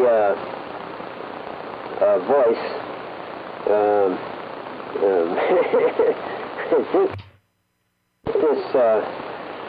procedure done here. Yes, well, let's see. It's been a little while since I've had it turned on, and it is heating up nicely right now. It's getting very warm to the touch on the right front side. In fact, it feels very, very nice. If I had a cat, it would probably proceed to rest upon that spot, that very spot right there. And I'm running a Turner microphone.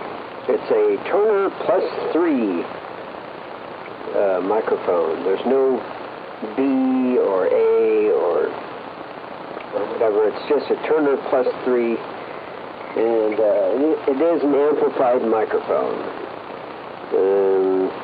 with a volume control, and that's about it, I guess. Good enough for Radio 12, the GTX 5000, one of the Panasonic chassis, 40-channel version of such. And I've heard people also say on the Robin T240D, which is basically that same chassis, that it runs quite hot. Similar to the T-Berry T, Shakespeare Colt.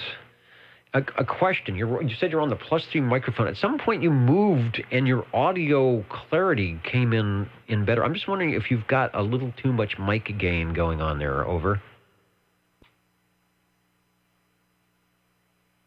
Well, that could be possible. Let's see. I can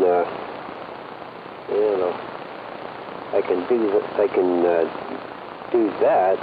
And then get a little closer into the mic. I don't know what that does. A little bit different. It wasn't bad before. Just you would hit some certain peaks, and it would the intelligibility would change. So let's see. What is remove the limiter by clipping D601? I don't think you want to do that. More highs and low range. Well, maybe might audio with more highs and low range. I don't. It sounds okay. Don't get me wrong.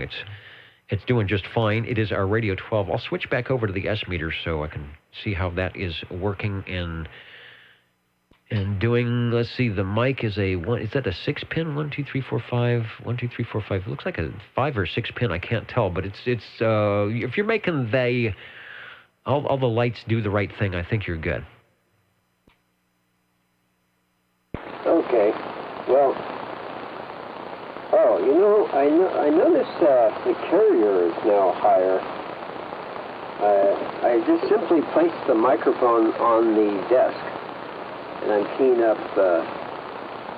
I'm talking about 1 foot away from the mic. So I don't know if you noticed any difference with that. Yeah, it's definitely, I think it sounds better closer to the mic. It almost sounds like the element is not right on that +3 or something. It's just very strange. But it's good. I can hear you 100% better with the gain down and closer to the microphonium. The radio has plenty of audio, and I wanted to, let me go to the close-up. The switch on that, some of them have, on those chassis, they have the range expand, but I see yours has the PACB and or the switchable S meter. So unless it's somewhere else, I don't think you have the range boost, and you really don't need it. Over.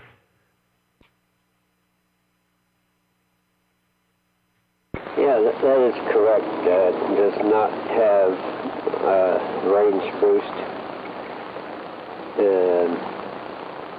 There's a large motorcycle outside my window. Just went by. But, okay, well, I guess this is about as simple as it can get. And on the receive, there's a lot of distortion due to the fact that the speaker, I think, has a tear in it, so that it's got that old-time radio sound. I thought maybe it was just me. You know, sometimes if you adjust the film properly, it won't sound so bad. Radio number 12. Larry's on his Gemtronics GTX 5000. One of the few, and they did make them tube style, one of the few 40-channel radios that came out. The Panasonic chassis was the most popular, I think, for that, and then, of course, the Browning Mark IV and some others.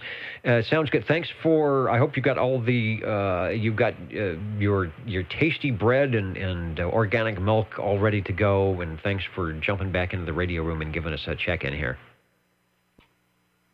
Oh, yes, and it is stored in my, inside my body there. Okay. All right. Talk to you later. I'm now going to. All right. I just have to be very careful. I hit the desk or something. It trips the Vox, so I wasn't planning on running Vox. Vox is not the best thing to run for AM, but it is bypassing whatever the problem. Whatever the problem is tonight. The Old Tube Radio Network, Real Radio is glowing in the dark. Going to be counting and amounting soon, but if you need to get checked in or have a question, let me refresh the page. Sometimes I don't pay attention. Ceramic microphone. All right. Thanks, Rich, on that. And there's still some stations staying up with us late tonight. We do have the time change coming up here in California and many other places.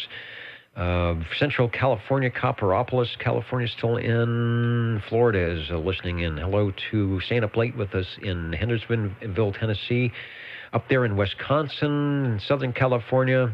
Waiting for conditions from British Columbia. It should start happening soon, I would think. Hello to Lake Elsinore. Down there, where's Elsinore? Down there off the 15. If we had some backscatter short skip, I bet we could hear Elsinore. Hagerstown, Maryland, always in with us. Thanks for listening in. Of course, New York and like they say on Gilligan's Island and the rest. Looking for radio, Lucky Radio 13, and counting and amounting here on the Old Tube Radio Network.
Waiting for my receive to come back.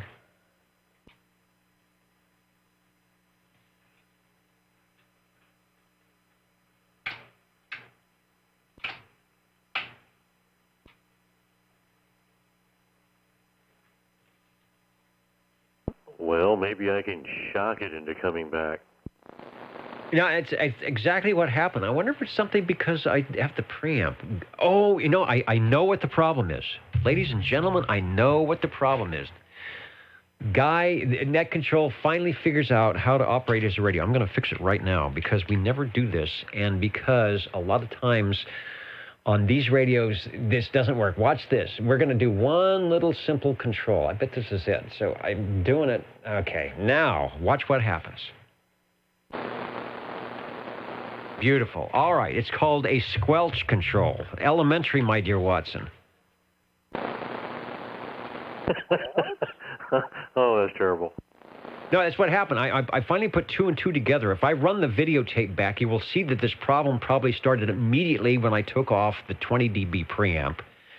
I have a squelch set very, very low, and it operates, some of these radios, the squelches do not operate on AM, but they operate on sideband. So I had it set quite low.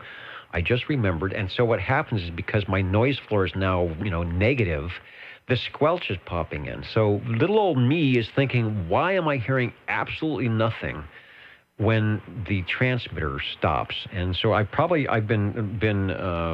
denigrating poor Bob Heil and his foot switch. I've been stomping on that thing, probably ruining it. And now I believe when I stop talking and I'm running Vox that we will hear, those listening in will also hear the noise of my receiver now that it is not squelched. Over.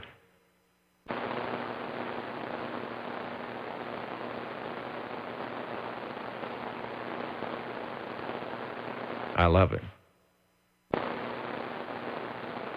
Oh, that's funny. I hate doing stuff like that. All right, well, that's, this is sort of, I've documented on tape what was Fresno Amateur Radio Club calls it the Bonehead Award. I just finally figured out, it says, why is the receiver just going totally blank? I mean, it's not, and that's because it is being squelched, because I made some adjustments that I forgot. Although I like the non-preamp thing. It's nice and quiet. We haven't really had to tax it with somebody's radio being down in the noise or anything, but okay. Items fixed. That means Dennis isn't going to be crawling on the floor and moving cables and clip leads and taking pieces and things apart. I really enjoy that. Save a lot of work. But I am counting and mounting, and I am listening.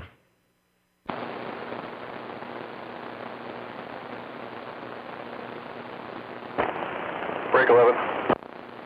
See, if I was running a really good old tube radio like everybody else that we've talked to tonight, I wouldn't be having these problems. But no. The break 11, go ahead, please. Oh, Dennis, 70 checking in, please.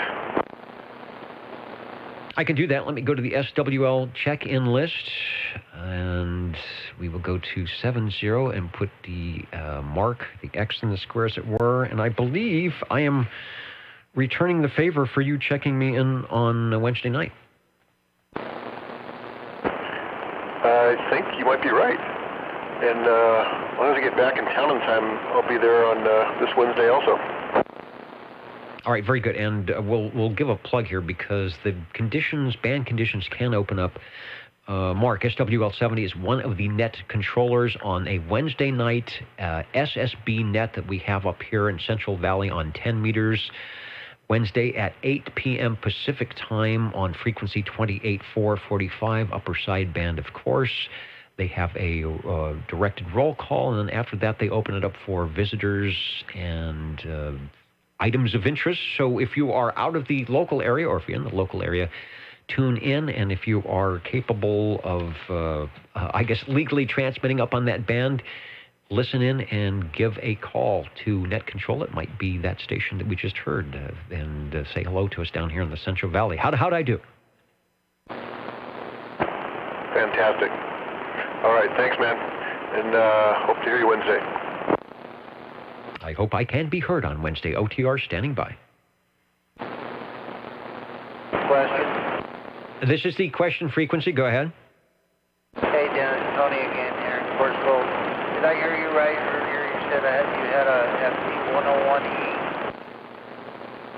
I have an FT101E. I'm not running that, although in the early days of the old Tube Radio Network, that was my AM sideband radio, my amateur radio as well. Worked quite well, but I am not running one at the moment. Over. Tim Horton. Yeah, I figured that was in the past when you had it. I just picked one up last week, not an E, but a FT101. The 101 is nice. It is a bit tricky. It takes some finesse on doing the sideband unless you have the external, there's a digital meter that helps.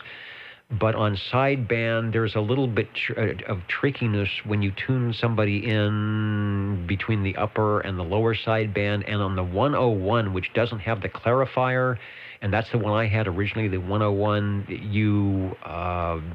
You may have people telling you that you're not on frequency, even though they sound good, so you have to calibrate your, or there's another little receive dial on that. So just be careful.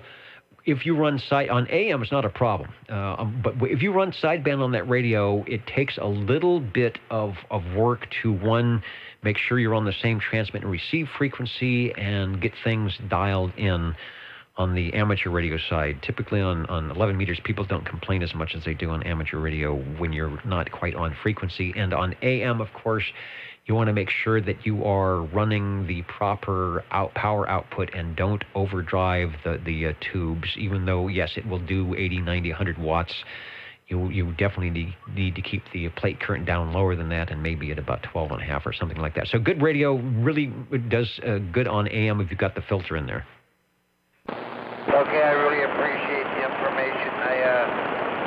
I'm gonna try to email you again a picture, and I don't have it at the moment. It's getting a D104 microphone wired up for it, and then we'll be getting a external DFO digital will be coming with it. So appreciate the information. Yeah, I'm gonna try to email you that way. If I have questions down the road, I'd appreciate any advice.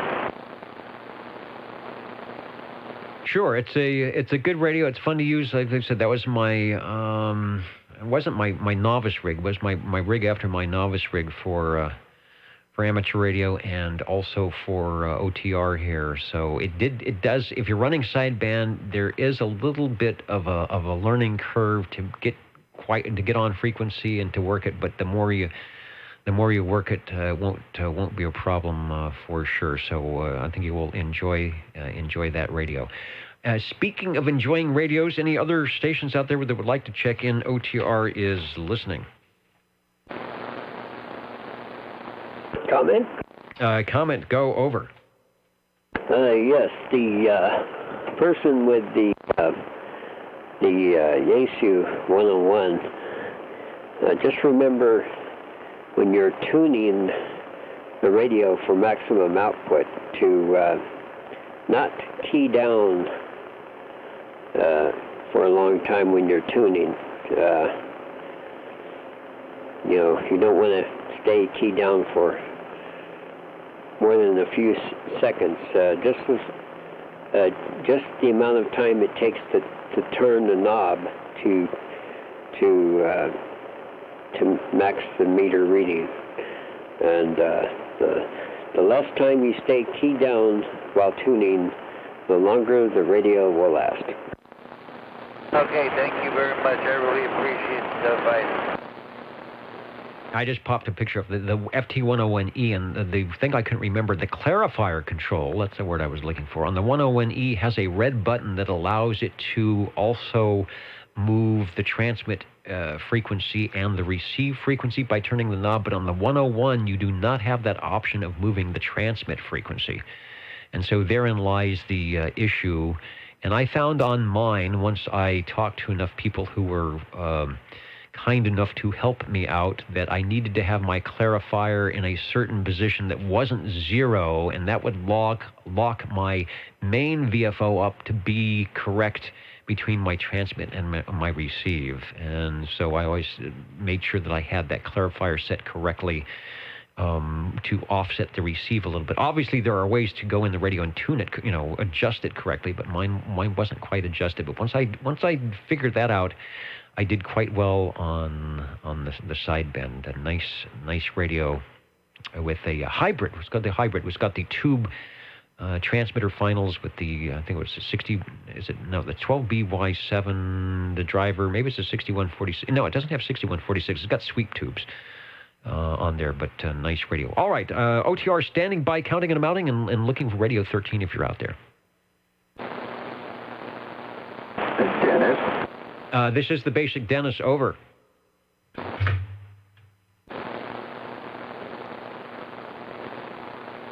All right, I missed that. Someone called for me, over. Yeah, that was Mr. Rude called for you. Oh, okay. I'm sort of messing up. I'm on a Vox control, and sometimes I make a noise and I don't hear the station coming in. So let me go over to SWL check-in list, and somewhere out there in Clovis Town, I think we find 131 over.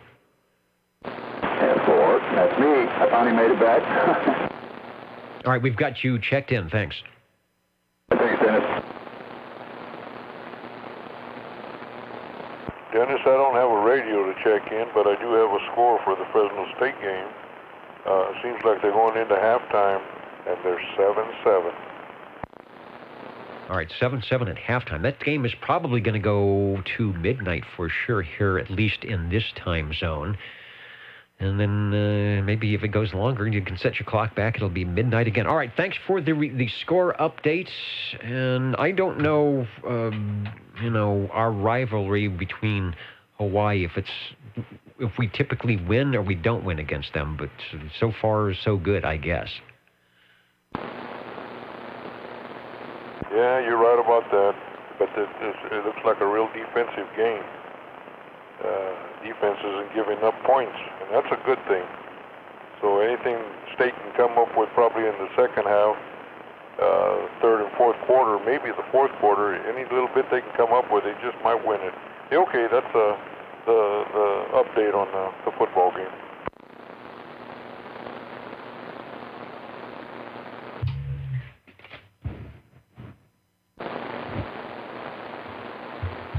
All right, thanks for the update. I'm going to go back to, get off the Vox here and go back to the Heil foot switch, which is working absolutely perfect. If you're watching, Bob, I highly endorse the Heil, whatever model number it is, foot switch, because it's working perfectly. After operator error. No, that's always, when I'm involved, one should always assume operator error as the target for trying to fix something. Speaking of fixing something, the old tube radio jingle singers. You're tuned to OTR. Channel 11. Right here in Fresno, California. Stay with us Old Tube Radio. and be modern.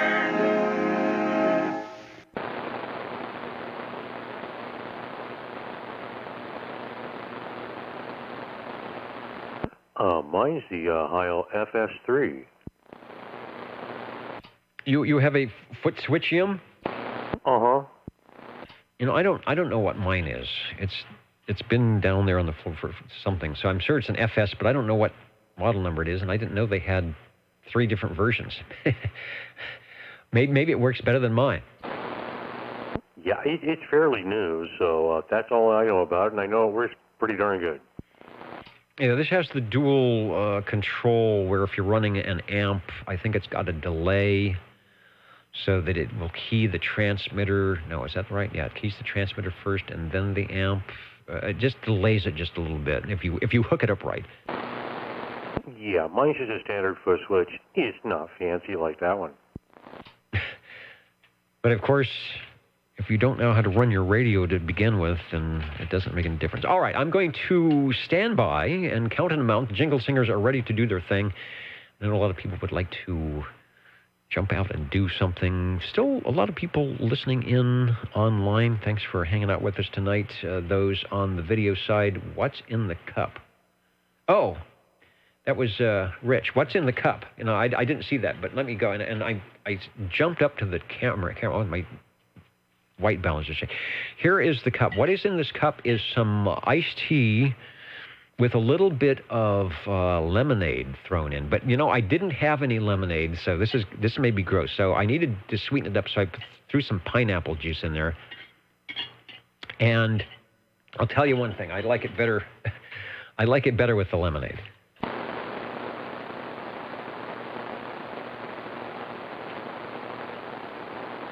And that's my story, and I'm sticking to it. And I know why Big Rich asked that. He probably said, if that wasn't tea and pineapple juice and it was the 101 proof, that might be a reason why, as the network progressed, that the net control operator was sort of losing his capability to run the radio. But that is not the case. I'm just kind of a goofy technical person and forget that the radios have squelch and what it does. Now we know why you have a large S meter that covers the bottom of the screen. Yeah, I actually like that because it takes away all the garbage on the table here.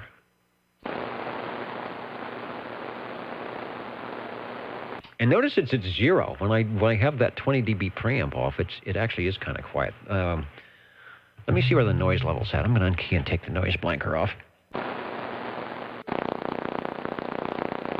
See, that is that pulsing noise. That actually went away today for the first time. Oops, sorry, went off frequency. That actually went away today for the first time in a long time, that pulsing noise. But the noise blanker works really well.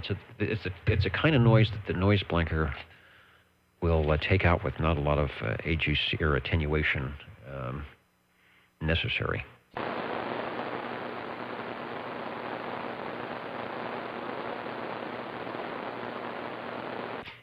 And then the jingle singers and Mr. Announcer said, Ladies and gentlemen, time now for the current OTR totals.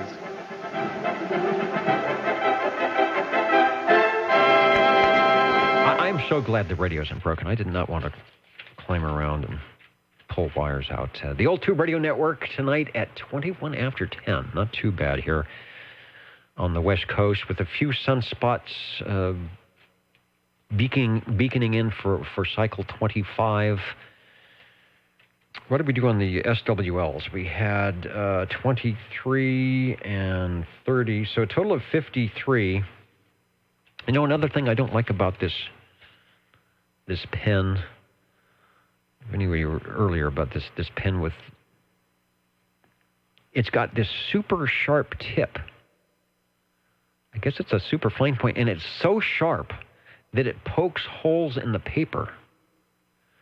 When I'm trying to write on the paper, it's punching holes through the paper. So I think it's time to get rid of that. In the meantime, 53 SWLs through all the pages tonight, and 12 radios, not bad. I was thinking we wouldn't get into double-digit radios, but enough of you were kind enough to share your collection and stop what you were doing, what you should have been doing, instead of being on the radio, and to check in tonight. The most heard. Who is the most heard manufacturer? We had a tie between a manufacturer you would suspect and one you would not. You might suspect the Browning Laboratories to be one of those most heard, and it was, but the T-Craft Falcon was also number one with the double check. And starting with the Tram TR-27E, radio number 1. The Sonar Model G was radio number 2. Jerry at the microphone there. The ICO Sentinel 23. A good representation of the early radios. Lots of manufacturers. It wasn't all just a Uniden chassis under a different name. A lot of radios, mostly made in the USA. The Browning Golden Eagle R68 T68 was Radio 4. The Chris 23 Plus, Radio 5, thanks to Ed for Radio 4 and Chris for Radio 5. He also had Radio 6 with his Gemarine G PowerMate. The T-Craft Falcon was Radio 7 from Paul. And by the way, this program, if you will, this net is archived in audio MP3 format by going to oldtuberadio.net and clicking on the OTR Magnetophone archives and playing it back on your Universal Media Net web device. And we have been leaving for whatever reason, leaving the videos up for longer than normal to watch the replay back that way. And if you're checking in, you can see the S meter and give yourself a signal report. And you will hear basically how I hear it through the headphones. You're running the receive audio directly into the sound card and recording that way. Radio number 8, the Courier Royale from Chris Paul, brought by Radio 9, and that was the T-Craft Falcon Mark V. Really nice audio. I'm going to go back and listen to that. I bet he sounds better than I do. I bet his audio is better than mine on the Heil microphone. That was really a nice radio. Radio 10 was Chris on the General Radio Telephone Super MC11A. I always know his audio is better than mine on that. Radio 11, the Browning Golden Eagle Mark III SSB from Mr. Ed, and Radio 12, as you just heard moments ago, the Gemtronics GTX 5000. So thanks for putting up with my technical ineptitude. I'm going to go back and watch the video. I bet it's funny watching me stomping on that foot switch trying to make it to work. But that happens when you don't use something on your radio for a long time. You tend to forget that it actually works that way. Maybe next week I will try without the preamp. I think it's easier on the ears for those of you out there listening. It does do weird things on the S meter, but we'll see what happens, and I promise to actually be smart and remember that if my squelch is set, then I will fix that. Good night, everybody. The Nixie tubes are going to be set back an hour. You should do the same if you are in a state that says on the, the official time of 2 a.m. or whatever, set the clocks back to go back to standard time wherever you are. Thanks to SearchLawrence.com and Frodex for keeping the Nixie tubes running, and to our radio operators and shortwave listeners who make this radio thing called the Old Tube Radio Network flying every Saturday evening for the last 35 years. We will catch you later, and I guess it is obligatory for me to say, go Dogs. Well, Dennis, I hope it is go Dogs, because right now the score's, well, Hawaii's leading, 7-14. Thanks, Dennis, for all your work out there. Good night, good net. Thanks to Bozo Control. That Baker Oscar, Zulu Oscar. The one thing about the honking proboscis, there's no batteries, there's no knobs to turn, and it always seems to work.